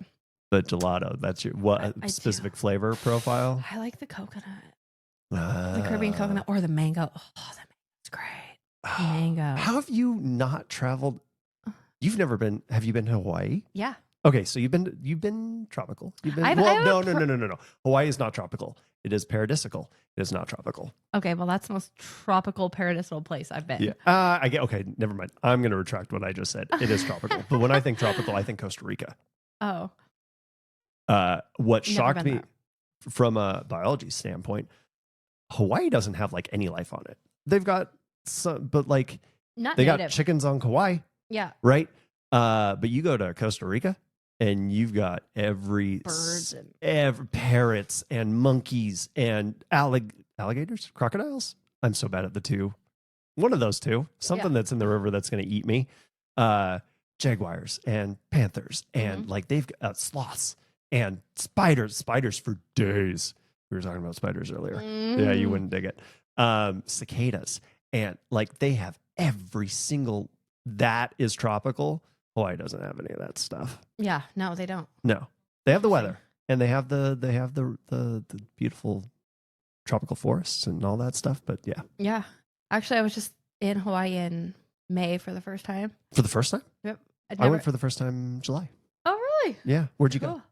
Cool. Just the Big Island. Big Island. Mhm. Yeah, which has the most biodiversity. And like I literally had no planning on that whatsoever. Just one day I was like, I just like always like to go on Google Flights, right? And so if you go to Google Flights and you say the date you want to leave and the day you want to come back, you type in where you're leaving from. Yeah. And you don't type in a destination and search. And then you filter it to under 500. I was like, Mom, we're going to Hawaii tomorrow. Yeah, So that's what I did. I came home with a dress because she was at my house watching my daughters. And I came home with a dress from her because the girls Oh. go to their dad's house on the Yeah. weekend. So I was like, she's like, oh, I don't think I've ever wore a dress before. I was like, oh. She's like, I wouldn't want to wear that around people like I know. I was like, well, what about wearing it around people you'll never see again? Yeah, and she was in. Yeah. Yeah. She was like, what? I'm like, well, I already We're booked going you. to I Hawaii. booked you a flight. We're going to Hawaii tomorrow. That's so cool. You But better go home didn't and take pack. the kids. I didn't take the kids. Ah, I just brought my mom. Yep. That's so cool. What I mean, a it fun was trip. super short lived. You know, Yeah, just how many traveling. days was it? 2. Oh, it was a short. You Yeah. were over and back. Super short. Yeah. Well, it that was flight really- is nothing to sneeze at. Yeah, it was It's a long one. Yeah. But it's so interesting that you go there and it would be 12 o'clock here, but it's 9 o'clock there. Yes. So the it's- time difference is brutal. No. So Oh, you didn't think it was brutal? So I thought it was really interesting to go back, Back in time. Yeah. Right. But going to the East Coast, I don't know. There's just some like I just lost hours of my life and I'm I like, didn't do oh my anything. God, that sucks, right? Yeah. Like I'm adaptive to Hawaii, but Yeah. going to the East Coast, I'm like, oh, I hate It's this. the worst. Yeah. Well, yeah, when we going to Hawaii was back fine. in time. But That's awesome. It's awesome. Yeah. But, I just gained some time in my life. I'm yeah, a day younger. When we came back though, getting readjusted to the work schedule and everything else, oh, my How long were you circadian there? rhythm is 10 days. Oh, So we like got used to it. Oh, I bet. I could live What was your there. favorite thing there? Spending time with Rachel. Oh. It could have been anywhere. Oh. Yeah. That's so sweet. Why can't I find that? I want to find that. But then when you add on that, I mean the favorite thing beaches- you guys did together, though. Yeah, that we did there. Swimming with the turtles was pretty cool. And we didn't like book that, right? Because there's all those different excursions. You can go do all those sorts of things. But when we did 4 days in Oahu and then 6 days in Kauai, right? Cool. Do like the touristy thing, and there's so many. You'll have to go to Oahu. There's so many. The beach is nothing but people. There is no sand. It is just bodies. But we were out swimming and this turtle pops up. Like, what's up, buddy? Cool. And so we got snorkels. We didn't rent them. We were smart. We bought them ahead of time. Good for you. Those suckers are expensive. Yeah. And so we snorkeled with him for a little bit. And then when we were in Kauai, we saw turtles a couple times right in the resort that we were in. Saw one there and I swam with it. But like turtles are amazing. Yeah. Yeah. Such beautiful creatures. Beautiful creatures. And they're huge. They are huge. Huge. Right. Yeah. I'm like, damn. You're like, what? Yeah. I think like one of the last bucket list item things I want to do is I want to dive with sharks without a cage. I just talked to a guy. No cage though. No cage? No. Are you not? Man, Yes. I think how many different ways And I don't even know how to swim. to potentially die? I was just going to say, like, falling out of a plane on purpose, not knowing how to swim, and now we're just free diving with sharks. That might be my second death wish, right? Like, I'm not saying I want to get like eaten alive, but then again, do you know anybody else that's done that? Because Oh I don't. my God. I thought about it. This is where my On brain. Brittany's tombstone, eaten by a shark. Do you know anybody that was eaten by a shark? Yeah. Oh gosh, that's do you like sharks? Yeah. They're my favorite. Are they? Yeah. Any in particular? No, I just, my dad has always run my dad he owned half of the biggest seafood company in the world. Oh. And so not that I grew up with him, but when I went to Alaska to be there, Yeah. to see everything and to be able to try all these different things, shark was not my favorite, but my dad manipulated me into trying it, didn't tell me what I was eating with shark, Well, right? it retains ammonia, doesn't it? So it's got a funky taste. It tasted just like steak, but it was so chewy. Oh, texture. Oh, it was Yeah. just like, you could just it was like gum, but Yeah, steak, Yeah. I was like on Willy Wonka. Yeah, that's the worst. I was like, whatever the girl's name is that chews that gum forever. Yeah. I was like, That felt Violet? like that. No, Yes. yeah. Right? that's Yeah, what- it is Violet. Yeah. So it was like that. But You're still chewing the shark's steak. yeah. Yeah. Yeah. But I don't know. I guess it was that that made me just kind of look into sharks a little more. Yeah. I just trying it and it being so chewy, kind of intrigued me a little bit more. Yeah. Right. So I just kind of kept looking into them and Yeah. do I think they're all the things? Do I know a lot about them? No. But I think the way they move their eyes is really fucking creepy. Yeah. Super creepy. Really fucking creepy. Yeah. And not that dolphins aren't cool, but I've just kind of read some things and saw some videos on the fucked up Oh. shit dolphins do. Yeah. Don't go diving with And I'm those like, suckers. no Would you rather thanks. get eaten or raped? If those are your choices with dolphins or sharks. Yeah. I'm out. Just eat me. Here's an arm. Here's an arm. I'll bite off my finger for you and start the blood flow. Oh, gosh. That's so funny. Well, and sharks are, I mean, they're ancient. From a scientific perspective, Right. Sharks are ancient. There's so much like sea life though that it is. Yeah. You know? Yeah. It's so I don't know. Yeah. So oddly enough, talked to a guy that moved here from Michigan 9 months ago. Loves it. Garden of Eden. Why would he leave? And he was random. Like, I'm in the sauna at the gym yesterday. He goes, "Oh yeah, one of my favorite things that I ever did was dive with sharks and tiger sharks and hammerhead sharks. And there's a 22-foot hammerhead shark. Could have just encircled the whole cage that we were in. Like, fuck that. Hammerhead sharks and tiger sharks, those mofos will attack you just because they don't like you." Mm-hmm. Whereas, right, the other ones are driven off of the blood or the splashing or the other things. Tiger sharks and hammerhead sharks are just mean. Okay, well, hear me out. I feel like I could fuck a shark up. Just one. No, okay.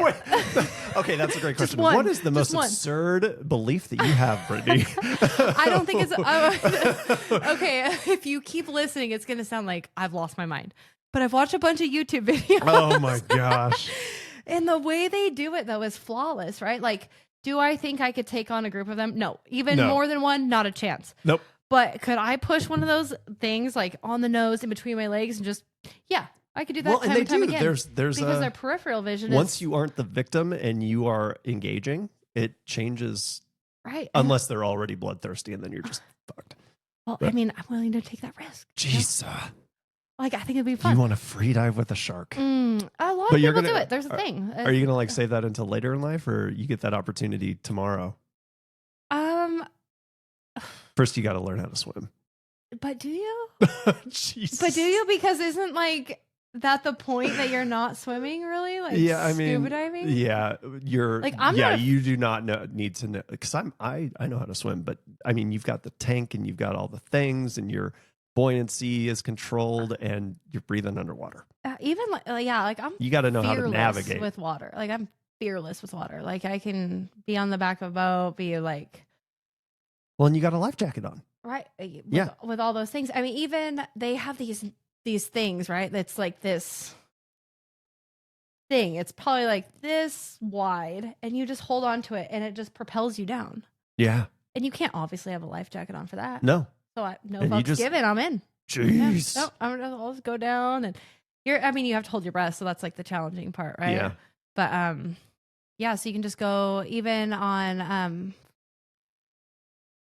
there's like a sunken ship near Tubbs Hill. Yes. Yeah. So you old tugboat. You can like really get down there and see it. You know. Have you done that? I went down as much as I could without being able to. And like I tried to dive down pretty good with that and my sinuses and the atmospheric pressure. Like once you that's the thing. It's a thing. Yeah. Yeah, for sure. I mean, and then but it's funny, like not even knowing how to swim. That's not even my reservation or anything. Even wrecking boats, right? Like my first thought is not like, oh, I can't swim. It's like, oh, we're fucking up this expensive boat. That's so funny. Oh. Yeah. So diving with sharks. No swimming. That'd be so much fun. It would be fun. So, but like even turtles, I'm so jealous. Yeah, turtles. I have to do that. What was your favorite part of Hawaii? Just the culture. Was just the culture is cool. It was really cool. Yeah. Yeah, I loved that. The people are so nice. Even if I think of like the homeless population, right, in Spokane, as opposed to the homeless community in Hawaii. Oh yeah. Oh, if you're gonna cool people. If you're gonna be homeless, addicts. where are you going? Yeah, they're not drug addicts. They just love the beach. Yeah. Yeah, and I just love to look out. And even that's different from like, have you been down to Venice Beach? Oh yeah. Those homeless people. I'm like, you guys take over the beach, but you are not on the beach. Yeah. You guys are just being bums, druggy bums. Yeah. The homeless people in Hawaii, they just like the beach. They're cool. They just love the beach. Yeah. And like, in the morning when you just see the whole group of people just going out there to they just share the same passion. Yeah. And I just love to see that. And I've, even being in certain parts of California, like San Diego, Del Mar, just seeing like how many people just go out there and they all click up. Oh, yeah. You can see them all out there. Oh, yeah. I'm like, how beautiful. They all share the same love for the ocean. Oh, yeah. Well, and that. I loved being in Honolulu and having breakfast and looking out and the sunrise. It's just, I mean, like Amazing. we have amazing sunrises here in Coeur d'Alene and sunsets. Beautiful. But Hawaii was something really cool. But to see that sunrise and you've got all these surfers out there and they're kind of clicked up a little bit, but like they're just vibing. It's just beautiful. It's with all the palm trees and the sand. It's everything. magic. Yeah, everybody was just so kind. It was almost like a Southern hospitality feel. Yeah. Why don't we have that here? I don't know. Isn't that interesting? Yeah. And and why don't we have good food culture here either? Like you have your few places, right? But you go to Portland and you can choose from anywhere and it's amazing. And it's it doesn't matter. We have good food culture in Coeur d'Alene. Oh, what? I mean, you have your few places, right? That's true. You have like probably 7. What are your 7? Oh, people are gonna be so mad at me right now. We're getting really controversial now. No, I just know like people that I'm like, like business owners. Yeah. But I go there to support them, and I like the ambiance of it. Yeah. But like food, like that I really like to eat. Yeah. Do you like Izzy's? I've never been there. Oh my Is that crazy? Gosh. Brittany, how many things have you? We were you supposed are to an go there like adventurer. a couple weeks ago. You do all the Well, we're adding it back to the list. But instead of like knowing that I can go 30 minutes down the road, right? I'd rather get in the car for 7 hours. Yeah. And have the experience to go somewhere else and meet new friends and meet new people. Like, because new people are my jam. New people are your jam. I don't care who you are. If you're gonna sit next to me, like I'm in. If you're by yourself, I'm gonna invite you to come over. Yeah. I don't care if I'm with my whole family. You're coming over. You're gonna join us.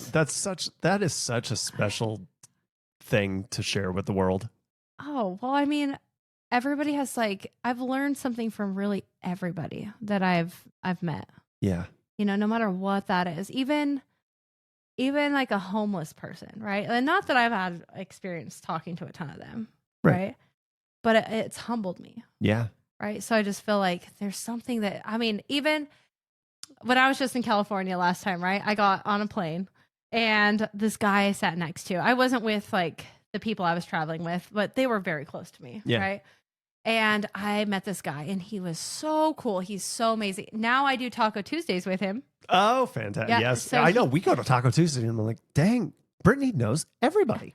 Well, I mean, and that's, oh gosh. And you are like instantly engaging and there's just a connection. And I'm like, how many different people do you have that with? Oh, but it is know. a very special thing. It is very, very Brittany. He had told me, he was like, first when you sat next to me, I was like, great. I have to sit next to this chatty Kathy. I was like, oh, cool.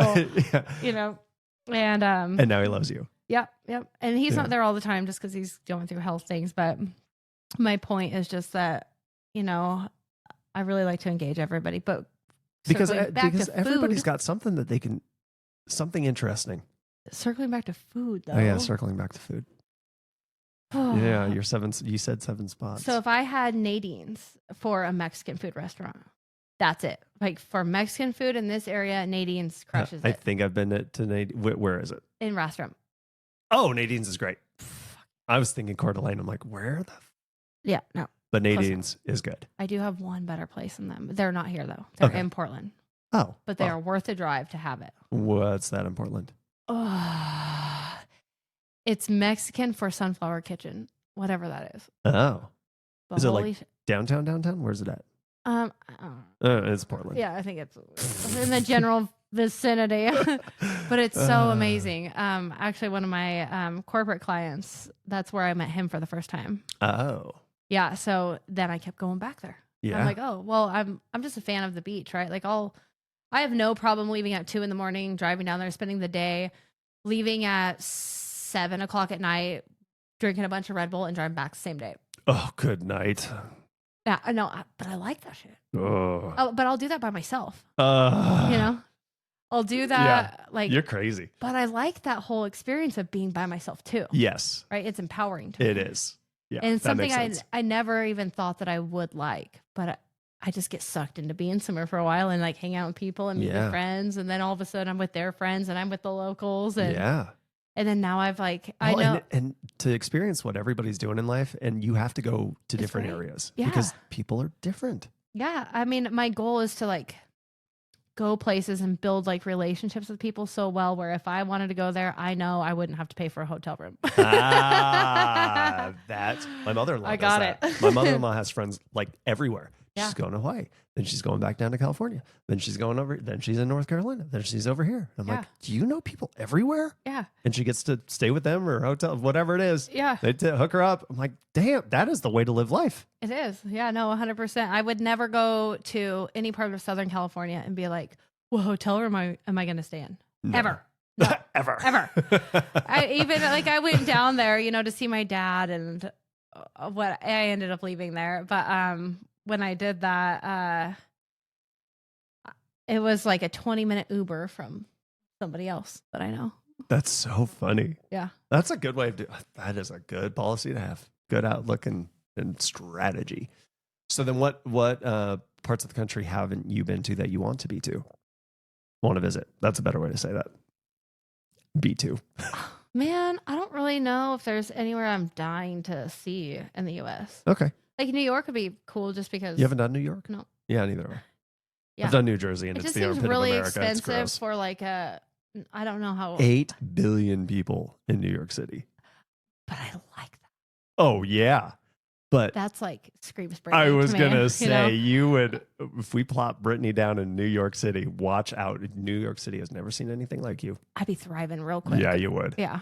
I'm like, just plot me down with nothing, no career plan, nothing, and I'll have it all figured out pretty quick, I think, over there. Oh, for sure. I have no doubt. Yeah. But no, I want to go to Singapore. I want to go to Thailand. Oh, why the draw? I don't know. But it's just so intriguing to me. Yeah. I mean, it's cheap. There's that. That's my main selling point. Yeah.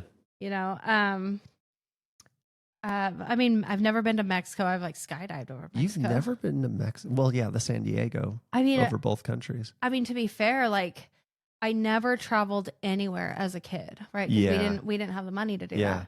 So the first time I saw the ocean was as an adult.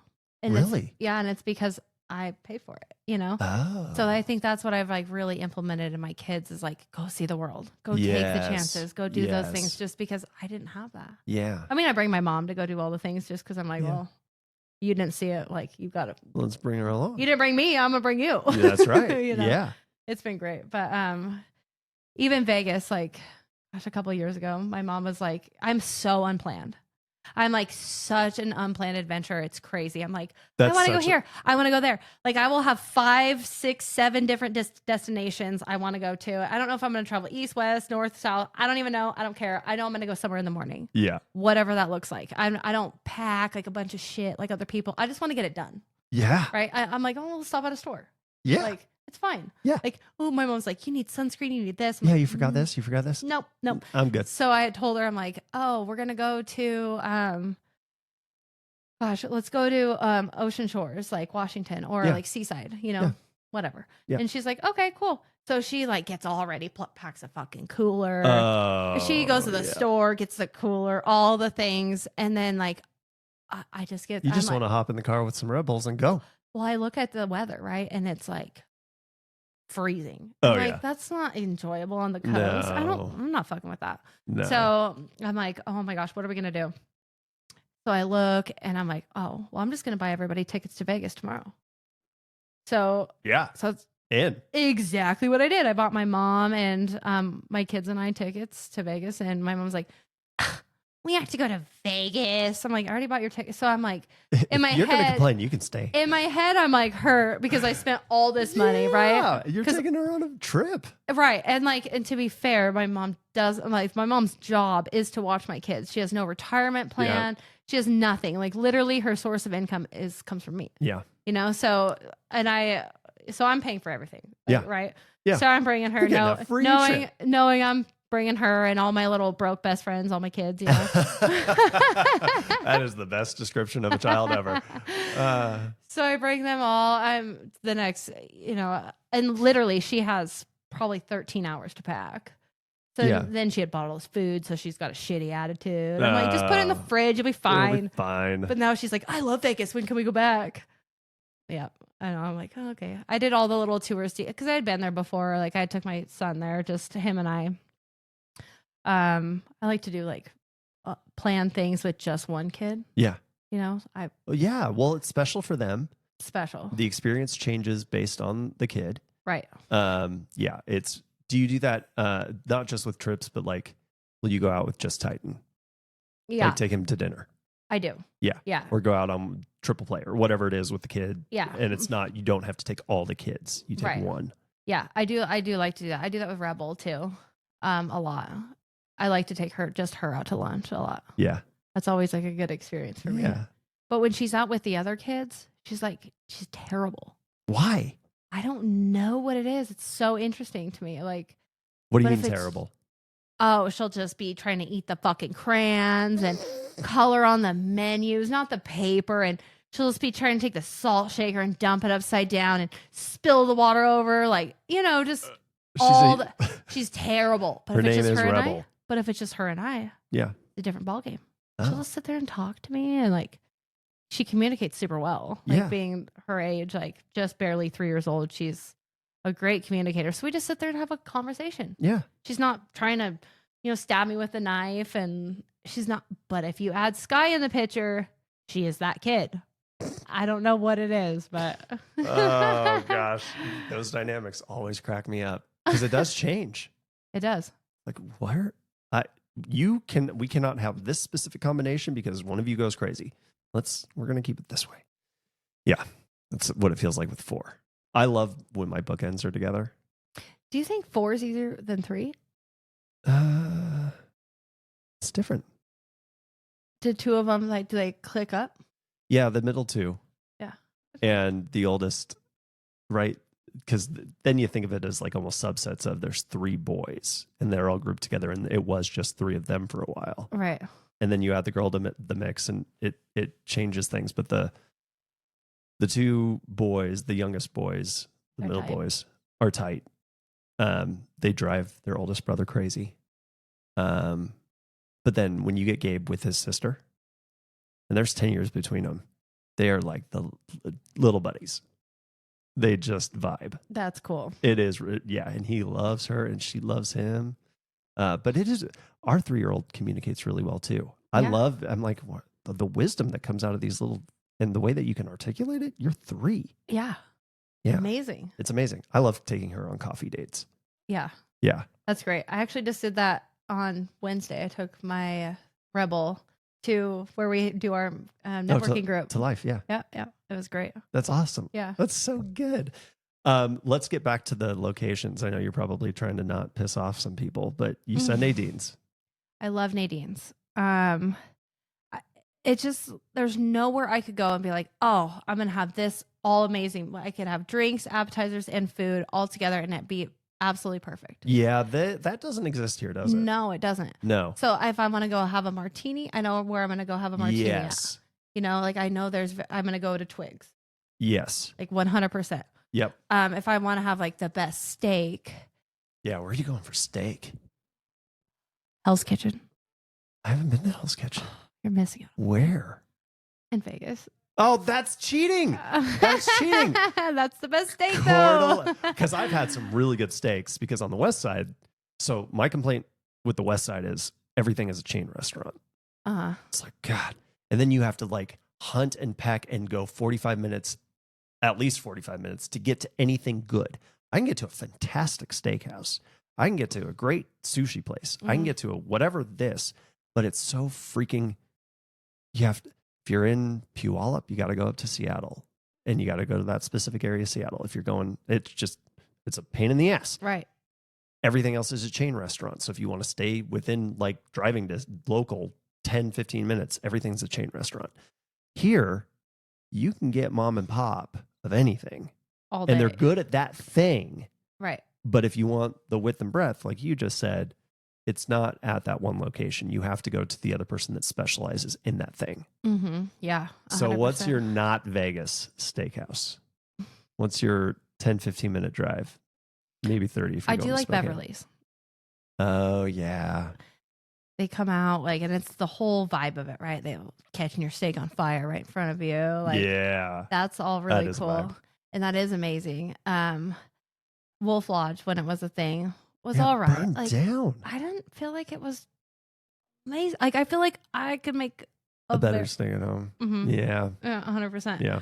Yeah. I mean, that's my challenge with steak too. Is I'm like, I can do it better. That's true. You're good on the grill? I'm good with steak. You're good with steak. Yeah, I'm good with steak. Clarify. Yeah. Good with steak. I'm not good at doing a ton of other things on the grill, but yeah, steak, salmon. How do you prepare your steak? Oh. So I'll tell you, well, indoors.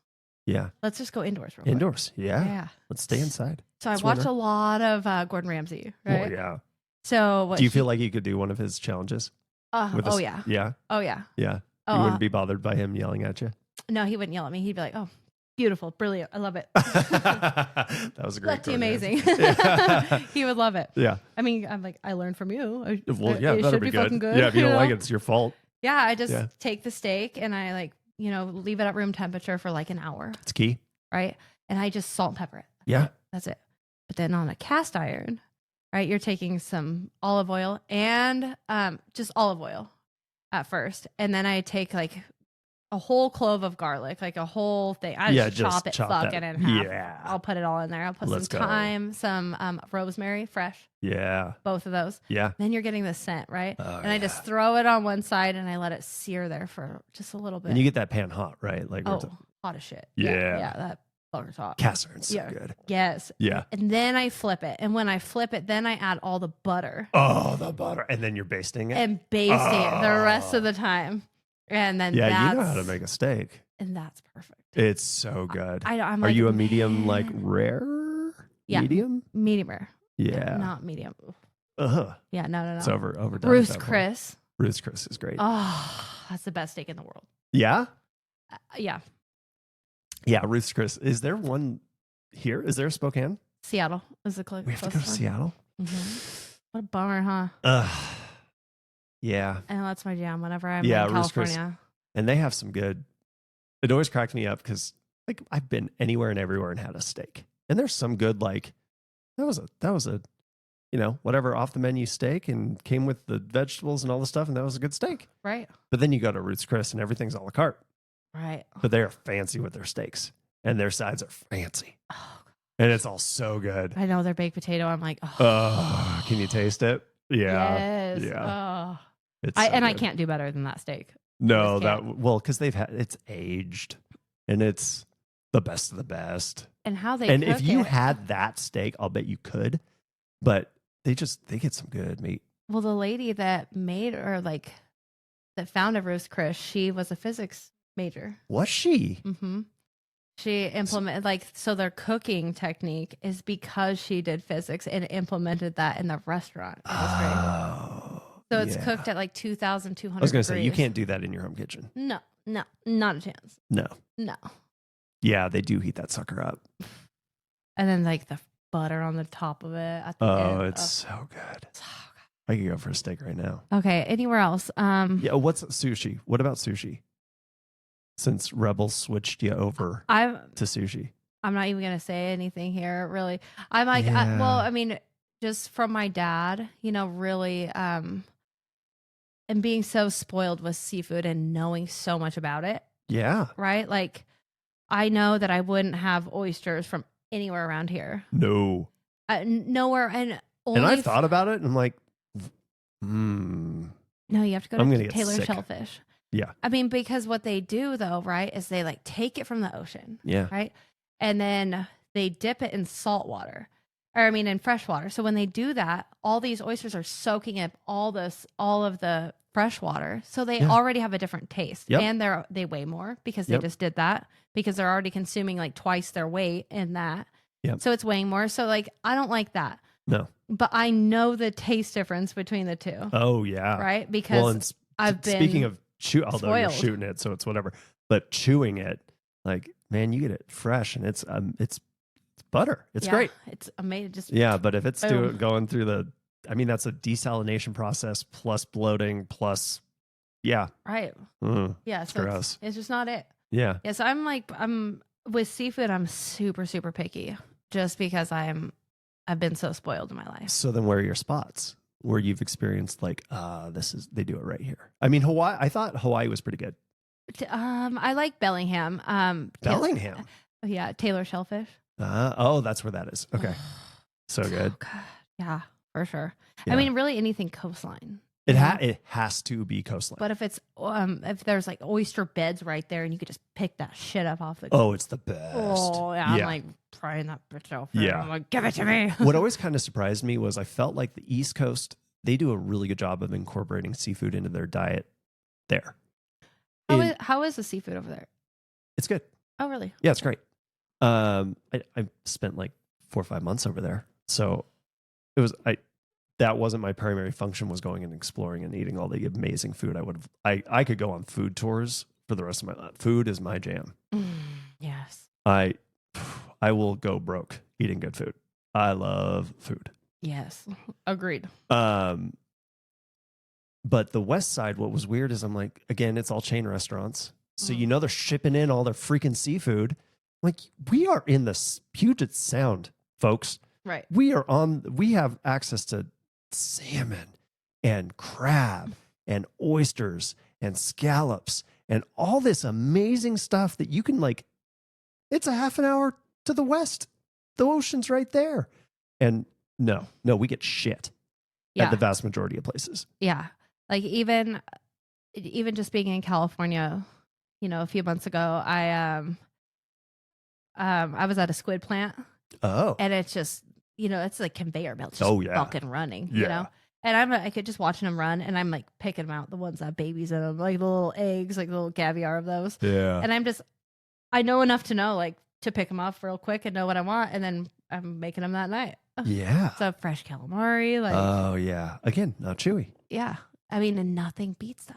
No. So I can't say anywhere here is like amazing for no, me in that department. Yeah. That's a good point. Yeah, not at all. Yeah. But I'm just so particular in that. Yeah. And I think that's like, I mean, if you even think about like a cow, right? Yeah. Like you can have that shit anywhere, even if it's fucking farm fresh. I mean, I know farm fresh is good, right? But you can keep that. Like you can. Well, in fact, you not want to age it a lot of the time. Yeah. I mean, you can't do that with seafood. No, ever. Yeah, never. This salmon has been aged 45 days. Well, that sucker is rancid. Yeah. You're getting sick as fuck. Yeah. You want good seafood? Go catch it and eat it fresh. Agreed. Yeah. And they're like really only coastline. Now I'm like so determined right now after this conversation. Like I can guarantee you tomorrow I'm gonna be somewhere on the coast. Oh yeah. Yeah, I'll probably leave at like 2 a.m. and go somewhere. Oh my gosh. Well, it is the weekend. I know. So excited. Yeah. Do you have plans? No. You're going to the coast. I do have a birthday party I'm supposed to go to. Oh. But the coast is calling. Yeah. Now after this conversation, I'm like, oh yeah. Well, and you said you hadn't seen the ocean for the first time until you were an adult, right? And I was going to get to this point, but one of the things that makes this the Garden of Eden is Coeur d'Alene Lake is huge and gorgeous, and you can do so many things on it. I'm surprised by how much runoff and nastiness there is in there, and so I don't know if you eat fish out of Lake Coeur d'Alene. No, I don't. No. Same thing with Hayden. Right? I'm pulling your boat off, like, and you look at the bottom and you see what it's done in a day or two. Yeah, it's white bottom boat, like it's gross. It's gross. So gross. It's beautiful to look at. Beautiful. And then you have Ponderay, and I mean, we are just surrounded by water. Yeah. But the ocean is different. Yeah. What is that for you? What's that difference? Why do you like the coast?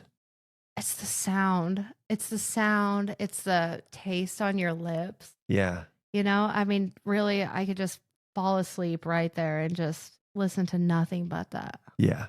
It just was so, for the first, I mean, and even seeing my kids experience that for the first time. That's pretty cool, isn't it? Oh, yeah. They're like, don't know whether to go out there or not. I mean, I've done it for so long now that they're just like, they they don't know whether to run towards it or run away from it Right. or what the fuck to do. So cute. I love that. Yeah. But like, that's how they like grew up, is seeing that. Yeah. Me as an adult, I'm like, oh my God, I want that wave to knock me over. Yes. You know, I just want to run and I want it to knock me over to the ground. Yes. That was really cool. Yeah. I think that's probably what I did in California for the first time. I was just like, I just kept running out in the waves and just letting them knock me over and just laugh so hard by myself for the longest time.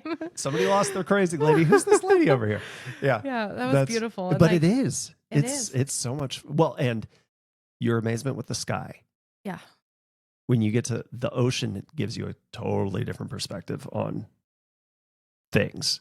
That is saying that it's going to be a clear sky, which it doesn't happen. Yes. You know, I've actually never been to the ocean when it's been a clear sky. Really? No. Never. Well, but Hawaii. Yeah. Okay, that's true. But it still was like, you know, that was different. Yeah. You know, it was just different. Not like here, like in the States, I guess. Yeah. No, that's true. You know? Yeah. But Hawaii was beautiful. Hawaii's beautiful. Yeah. I got in trouble because I could go to Costa Rica, go to the beach, and just get knocked over by waves. Just like Brandon's happy place. Besides, I've said this in previous podcasts, I could have a baby right here and be happy the rest of my life. Throw me in the ocean. Yeah. I love riding the waves. I love just like there's something so therapeutic and meditative and connecting. For sure. Connecting, that's a great word. Yeah. Mm-hmm. Rachel was 5 months pregnant, 6 months pregnant last time we went to Costa Rica with Mel. And we went out and there's riptides and all the other things that can happen. And I thought something was happening. So I came in and I left her. I'm like, you're going to get sucked out to the, you're going to die. I'm out. Bye. Love you. I'm out. She still holds it against me. She probably should. I abandoned my wife and child in a moment of danger. It's terrible. Jeez. But the ocean is great. Yeah, the ocean's beautiful. The ocean's beautiful. Yeah. And that was another, I don't know why I enjoyed it so much now looking back on it, because they have to be able to fish for tuna down there. Maybe. Yeah. The fresh tuna steak. Oh, so good. Yeah. Anyways, food. Yes. Yeah. I don't really know if there's anything around here that I would just die to have. Best burger.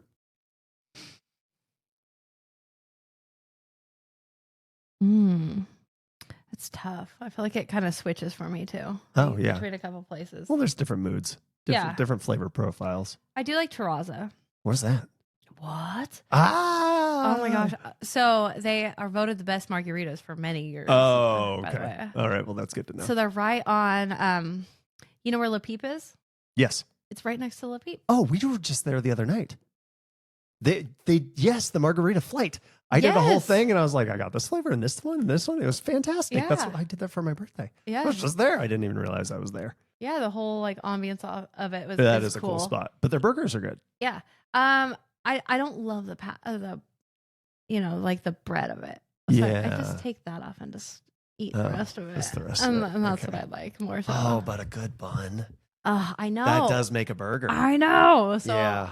but I'm so picky. Like I went to Well, when you've had good stuff. have you been to the Melting Pot? Yes. Do you love it? No. So I just went for the first time and all I did is their dessert. Oh yeah, their dessert is good. Every time I've been there, I've been kind of surprised at how bland it is. Really? Right? There's all the different flavors you can add in, and I'm like, I want more. Yeah. So maybe I don't know. Maybe I'm a snob in that spot too.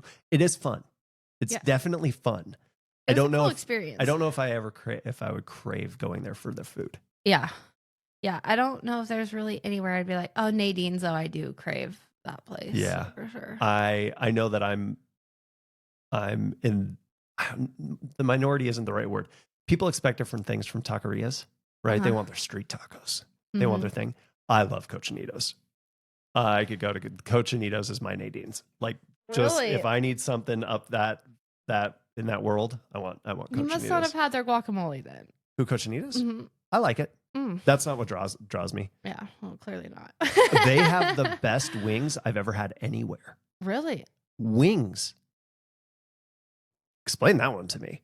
Yeah. Yeah. But I like their tacos because, like, again, right, you can go get carne asada or whatever from anywhere. But you got a lamb taco? That mofo is good. Oh. They have some good, they have a pescado, a fish taco that's really good. They have a mushroom taco. So good.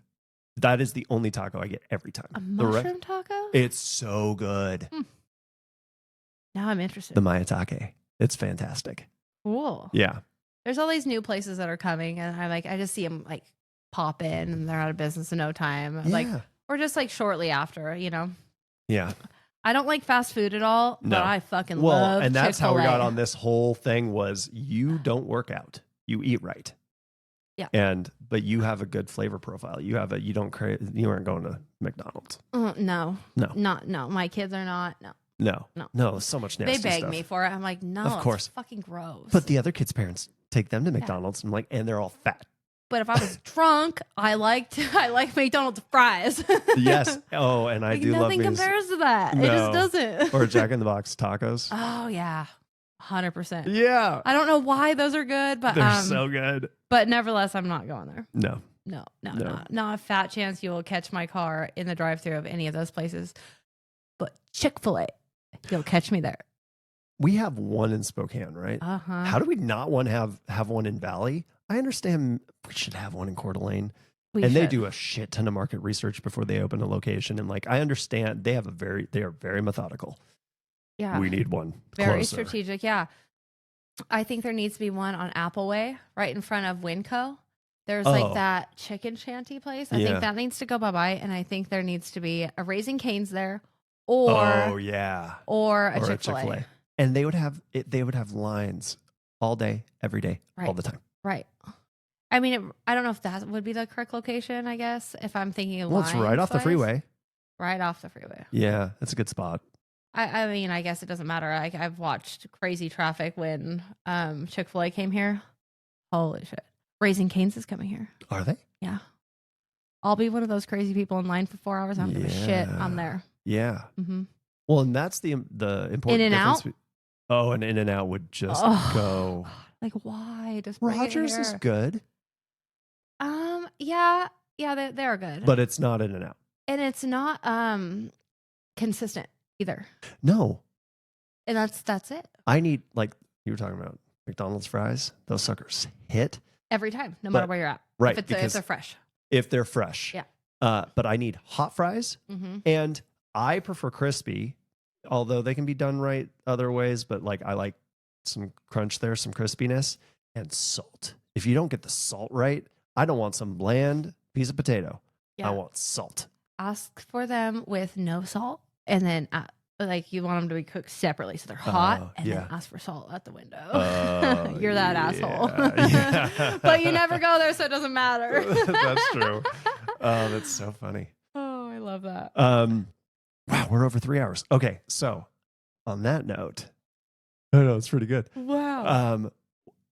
What else in round? Let's say like 15, 20 minutes. So we still have some width and breadth here to explore some things. What haven't we explored that makes Brittany Brittany?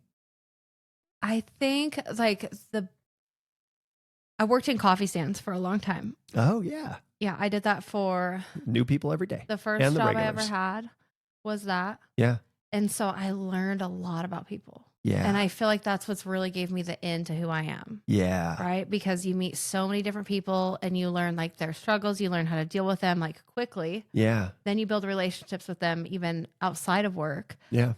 But you really learn how to communicate with people. Yeah. And I think I know I would not be the person I am if it wasn't for working in coffee stands and for like the boss that I had. She really made me who I was. I mean, and again, of no fault of my mom's, right? But she really, if it wasn't for her, I would not be who I am. Yeah. She's the one that was like, what did she impart? She would, I would just go to work, dress a little risque. And she was like, you know, if you dress like that, that's the type of man you're going to attract. But she would like just really like implemented ways. Like she would just, and she'd go shopping for me. And like give it to me when the other girls weren't like looking. Yeah. And that so was sweet. amazing. But because she knew that my mom didn't just didn't, my mom didn't have that knowledge. You know, Yeah. my mom grew up with both parents, like, and I feel like I basically raised myself, you know?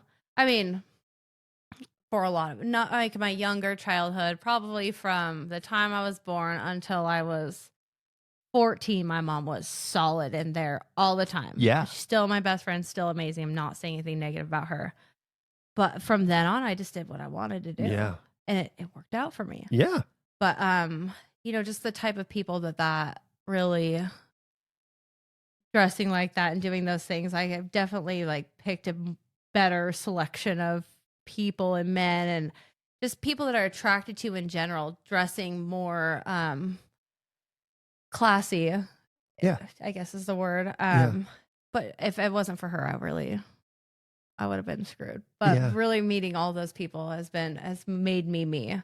And the reason I probably didn't pursue anything in physics. Yeah. Right. Just because, man, like those people were lame. But if I had never worked at a coffee stand, I would probably thrive right on in with them. Yeah. You know? Yeah. That's a good point. But sure. Once you get that, I argue that everybody needs to work a retail job at least once in their life. And and normally I think of it as you need to figure out how to engage with other people, experience how nasty some people can be, right? It gives you everything. It gives you the wide window into humanity. Right. But I like what I'm getting from you too, is it helps you figure out you. Right. Yeah. Yeah, 100%. I think that's what's done a lot for me. And I mean, I think like I've just kind of saw what's worked for me and what's made me happy. Yeah. You know, you do not come across as a people pleaser. And what I mean by that is you don't adapt yourself to please other people. You are authentically you, and it attracts people. Yeah, 100%. And that's a really good way to put it. Yeah, I love it. And I feel like that's how I build instant rapport with people. Yeah. You know, like one of my larger accounts, like I met them this summer. Like I hung out with them. Right. And that was like, now they're just, like my. What's that gonna end like? You want to try it? I just me being me has just bought. You know, it's got me a ton of business. Yeah. Like before I know it, I'm invited to people's kids' soccer games, and I don't give a shit about soccer. Like, fuck soccer. It's the worst. But. You know, I'm like, oh, I'm in. But there's community. I'm in. Yeah. They're inviting me. Yeah. I got it. Yeah. So, like, I make it fun. Yeah. You know, I'll go there, like, yeah, I don't want, they're all like, we know our kid sucks. It's fine. I'm like, that's cool. I'll go there and we'll just hang out for a while. Yeah. But that's really what I like thrive in now is like meeting somebody and getting invited into their personal life. Yeah. That's what I like. Yeah. I'm like, that's a win. That's how you know you have a connection with somebody. Yes.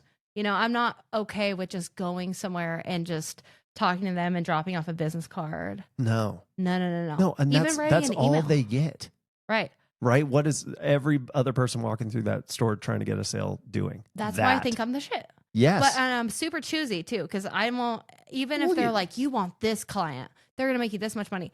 If I don't want to talk to that client at 9:00 at night on a Friday, Saturday. Why would you want to do business with them? No fucking thanks. No, why? Don't chase that account. That's BS. Yeah, not what I want to do in life. No, for sure. No, you want it to be engaging and fun. And like, I mean, this is that thing that we were talking about earlier about attracting life, like life attracts life. Right. You want to be able to, like, are we hanging out at 10 o'clock like at night or 10 o'clock in the morning? We're doing it. I literally don't feel like I work. No, you live life. Yeah, I just live and they just come. Like, I'll go play pickleball with them. Like, that's fun. Even if they're snooty pickleballers? Oh, well, no, that's just the people around us that are snooty. I was going to say, yeah. So we suck and we know we suck, but like the people around us are about it. Oh, man. And they're like in their 80s. It's crazy. It's crazy. I'm a ball again. They're all, you know, they start not being so happy. They either learn to love it or it drives them crazy. Yeah. But with me, I'm like, I'm so sorry. You know, how can you not? Yeah. So I don't know why they'd be super upset. Yeah. Even like they might leave and think like, God, that girl was annoying. But in the moment, they can't think that. That's right. That's right.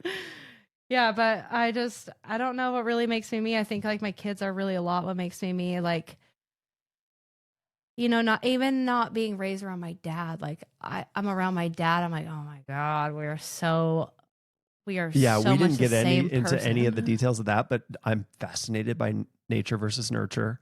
And Weird. you, despite not spending a ton of time around him. Yeah, really not at all. Like not from the time I was 2 until I was 12, 13. Yeah. Nothing. But nature had a hand in that. I'm like, that's crazy. There's so much I would tell my dad and not my mom. Not that I wouldn't tell my mom. I would tell my mom anything, but my mom would be like, like, right, she's gonna have her frown perspective upon on it. You know, my dad's like, good for you. Yep. I would have done the same thing. That's so funny. So I like to like share those things with him because I'm like, I feel empowered. You know, my mom's like, errs more on the side of caution on things. Like, but she also allows me to be me. Yeah. You know, that's great. Yeah. But yeah, kids definitely. Yeah, my kids have really helped a lot. And I think now it's like with my mom being dependent on my income and with all of my kids obviously being dependent upon my income. Yeah. Do you feel the weight of that? Oh yeah. Yeah. 100%. I mean, because my mom has a house. Yeah. You know, I mean, it's paid off, but like there's taxes and there's electricity. Yeah. And there's all the other things. And then she needs groceries. Right. Yeah. And that's all dependent upon me. Yeah. Like, and I can't have her get another job. Because she watches the kids. Yeah. Yeah. Right. She doesn't have time to do that. Yeah. Like that is a full-time job. And I'm not a fan of I mean. Why would you work to have somebody else raise your kids? Right. To pay for them to do it. Mom, so I'm okay with that. Right. No. But yeah, daycare is, you were just going to say daycare. Crazy. Why that's crazy. Yeah. Yeah. And plus I don't trust the way I'm weird about who watches my kids for sure. Yeah. Because they influence who they become. Mm-hmm. Yeah. For sure. And what a great influence with having it be your mom when it's 100%. And like every day, you know, when I work and I'm like, go out with a positive attitude, like obviously everybody has their down days, but I would really like to just, have you ever watched Trolls? I love Trolls. Yeah. It's so good. I think we talked about this. Have we? The theme song, like Get Back Up Again. Oh yeah. I listen to that every single day. Yeah. That's the first song I listen to no matter what. Every single day. And sets the that's what makes me me. I love that. You have a theme song. 100%. Brittany has a theme song. Yeah. Yep. 100%. That's great. I love it. But I listen to that. Back up again. Oh. Yes. But I feel and that is a great outlook for life. That's a great approach. Oh, and I feel it in my car too. Like I have a lint roller that it's my microphone. Oh, you go. I get into it. Yes. Yeah. Do you karaoke? No. No, okay, really. good. No, all right. I'm not a singer. I was gonna say, yeah, okay. All right. But in the car with nobody else around. Yeah. I mean, I don't care who's around inside my car. I don't care if the windows are down. Like, I'll yell it to people. Like, you know, I don't stop because there's people around. Yeah. I'm just not a fan of karaoke. Yeah. Okay. All right. Okay. Because, clarification. Yeah. No. Yeah. Have I done it for sure? Well, and that's a good vibe because how many times do you look up at a stoplight and everyone's just grumpy? Yeah. It's like, what's up? Sing with me. Well, and I love that my kids are like, you are Poppy. You are Poppy. Oh, I love that. Yeah. That they think that. Right. Yeah. And they say that. And like, not just like me being me, but like me just being at home. Like, they still say that. That's so sweet. Even though, you know, I yell sometimes and get mad and whatever. Yeah. Yeah, they still think I'm Poppy. I love that. So it makes me so happy. Yeah, you're totally Poppy. Oh, that's beautiful. That's great. Yeah, I just have to, you know, I want to show them like a good work ethic. I want to show them like not to be afraid, not to do these things. And not that they don't have their dad. The girls, you know, have their dad on the weekends. But really, he's like stuck doing his own thing. You know, he's not like trying to grow. He's not about growth. He's not about those things. Like if they're going to learn that from anybody, that's going to be from you. Yeah. Right. So like, that's why I'm like, I always strive for the best. And I always, I'm like, man, like all the vacations they've ever been on, like that's all because of me. Yeah. You know, my mom included. Yeah. That's all important to me that we all do those things. Like I have fun doing it. And I always just want them to be able to, you know, experience the things that I didn't. Not that I was like neglected as a kid because I wasn't, but like we didn't go to the ocean. We didn't do those things. Yeah. You know? Yeah. A fucking short trip away. Let's go. Let's go. Yeah. Tomorrow. If my daughter was like, can we please, Mom, please, can we go to the coast right now? I would say, yes, let's go. Yep. Yeah. Let's go right now. Yeah. Yep. I mean, even Canada. Yeah. Let's go to Canada. Yeah. Let's go. Yep. Did that twice last week. Just That's so crazy. for no reason other than to get chips. Other than to get Those have to be some good chips. The all dressed they're like ruffles, right? They're like the ridges. Yeah. Yeah. We're hopping in the car. Let's go. Ketchup chips over there. They have all dressed. They have these weird shoestring. I don't know. There's shit that's but it's the experience of it. It's the experience of it. Life is to be experienced. And getting over that damn border with no passport is I cannot believe you. Time and time again, they don't care. They don't care. They don't care. They care more about getting back into the U.S. Yes. They're like, what were you doing over here? I'm like, getting chips. Dude, they just look at you. Yeah, because that is not the normal answer. Come on, what else were you doing? I'm like, literally just getting chips. Hold on. So I just reach in the back seat. Oh, hold on. And he's like, all right, you're good to go. I'm like, hold on a second. No, you got to see this. Oh, look, and they give me this free pizza. You Canadians are so nice. Oh, that's classic. Yeah, it's great. Oh, yeah. So where are you going to on the coast? What's the destination as you're thinking it through? I don't know. It could be. It's going to be something. I literally don't know. The better part of me is like, okay, for a connections aspect, I probably should be here for this birthday party because I know there's going to be the people that I want to be around too. Yeah, that's important. Although, but it's so fun too. Yeah, it's so exciting too. That's so good. Right? Yeah. Because I'm going to the parties that matter, right? So, so it's fun, and I don't want to miss out on it. But so I'll probably I don't know. It depends. That. We'll find out. Yeah. I can't wait to find out Tuesday morning. Yeah. Brittany, what happened? I doubt that I just sat around and did nothing. That doesn't happen. I find some shit to do always. Yeah. Yeah. Yeah. She wants to be the star. Okay. Back off. Yeah. Freya, of all the places that you could be. Yep. Sit there. Good job. If you had a megaphone and could reach everybody on this planet, what message are you delivering?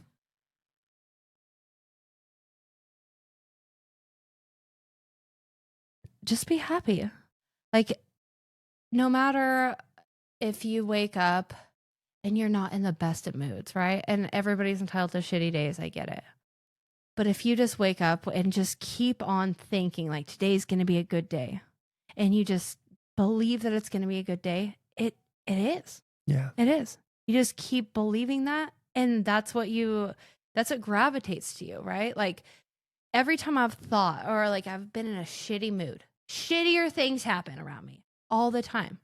And that's a shitty day. But anytime I've woke up and if there's something, I step on a Lego, right? Yeah, that doesn't put me in a good mood. That's the worst. But just thinking you're oh, it's a shitty start to the day. It's going to be a shitty day. Instead, I like to alter that, right? Yeah. I like to just, and I know even in the role that I'm in, I can't have that energy. Yeah. I can't do that. And I know I won't be good at my job if I'm not radiating just positivity around all the time. If I can just be positive and just do good things to good people or even bad people. I don't give a shit who you are. If I can do something positive for somebody or anybody, that's what I want to do. If I had a megaphone, just be positive and be happy. In all times, just try. You don't really know what it'll get you. It'll probably change your day a little bit. Yeah. Yeah. I love that. Yeah. That's so good. What about you though? I want to know that. That's a good question. I don't know. Oh. But I would think it would be something along those lines. Yeah. Yeah, because it's back to the Lego example. You do that, it's going to be a shit day. And then you pull up to a four-way stop and get cut off or something funky happens. See, I knew it was going to be a bad day. And then you get into the office and you have an email with something that's not pleasant. See, I knew, and it just self-reinforces. Right. Over and over again. Over and over again. On the flip side, you can decide your day. Yeah. At that stoplight, instead of thinking that, be you've been a distracted driver before. Everybody has. Yeah. Right? Or you don't really know what's going on in their head. Instead of getting pissed about it. Yeah. Why not just understand that we're all people? Yeah. Then that's going to radiate a different, and that's you changing that from a shitty attitude and a shitty, perspective to a way more positive one, right? Where you're okay, they're just people. So that's like a different energy that you're already creating for yourself. Yes. So you just keep that going. Well, and then it does radiate out. What I'm finding very interesting about this Brittany experience for me has been amazing. Is this has been probably the liveliest, I've laughed my butt off. And just like the vibe, I feel so. This has been such a good feeling conversation, so positive, so much fun, and even just talking about having the day go bad and that series of events, like I could feel that in me, like that's that negativity, right? Well, if you radiate the positive, if you're vibing with another person, and then that person carries it on, and you carry it on, and you infect other people with positivity, like right. What is the vibe that impacts everything and everybody? Right. You get to create your reality. Do you want it to be a good one or a bad one? 100%. Yeah. I mean, I know you're trying to wrap this up, but no, that's okay. Yeah. Okay. I mean, even like my boss, Tori, right? She Yeah. got into a car wreck. She was coming to my house and no. she totaled her car. Like it was, I mean, blocked Trent completely off. Oh no. It was a shit show. Shit show. And she had called me and she was like, I'm not coming. And anyway, so I got there and I was like, she's like, there's no way you're going to get to me. I'm like, oh, the fuck, there's not. Yeah. You know? So I get there and just creating that different environment, right? Like, I know it's a shitty situation. Yeah. Everybody's fucking alive though, right? Yes. So I'm going to make friends with all the cops. Yeah. Yeah. I mean, like, whatever. She's fine. Everybody was fine. Nobody was injured, even though it was a terrible wreck. All the things. It was interesting to me that the next week, my mom had found this table for me because I didn't have a kitchen table. Oh, yeah. She had found one at Goodwill and took a picture of it. And I was like, oh, I want it. Like, buy it. I'll Venmo you the money. Yeah, that's the one. All the things. So we go to pick it up with this truck. My boyfriend and I go to pick it up with this truck. And we're loading it up. And this guy was like, hey, is that Brittany Buckner over there? And I look and he's all, I'm the cop from the other night. I was like, what? That's so funny. But like, look, the impact. Right. That's amazing. I know, but like, if I had a shitty attitude there, he wouldn't have cared to say that. No. You know what I mean? He No. wouldn't have cared He to would have recognize avoided me. you. Yeah. And all those things. I mean, and not that got me anywhere, right? But just like knowing that I did something to radiate that positive energy where he was like, remembered my name, right? Yeah. Out of all the fucking people you see, yeah, you knew my name, and it instantly brought joy. Right. Is that Brittany Buckner? So I was excited. I was That's like, oh so man. good. So like, if I can do that everywhere I go, why wouldn't I want that? Yeah. Why wouldn't I want people to be happy and be Right. around me? And for business, that's what works for me as well, because people think of me. For sure. Because I make them not. I mean, I want to be the first person I think of, and I am. Yes. Because Deservedly I'm like, so. Well, because I'm positive though, right? And it's, I would side note, it's not, it's definitely because you're positive, but you back it up.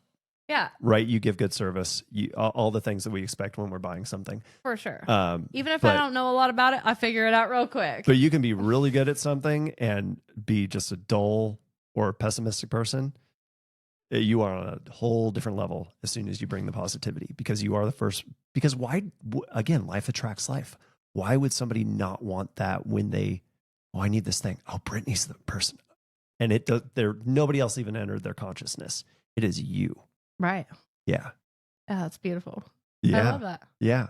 So, I mean, I think, I can't even say, in more recent events, like, just because of like the whole career shift and everything, like I've had more down days, but I think collectively, but you don't wear it. Collectively as a it. whole, I think probably in 3 months, I have like one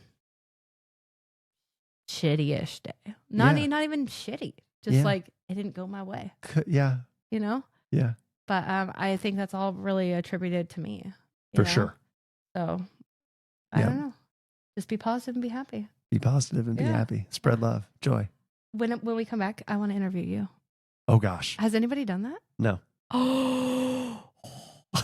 Can I please do it? Yes. Oh, that's so exciting. We'll do another episode where you interview me. Yes. Yeah. It's beautiful. I would love that. I'm excited. Oh, it's so good. All right, Brittany, this has been an absolute pleasure. Thank you. I appreciate it. Yeah. Same.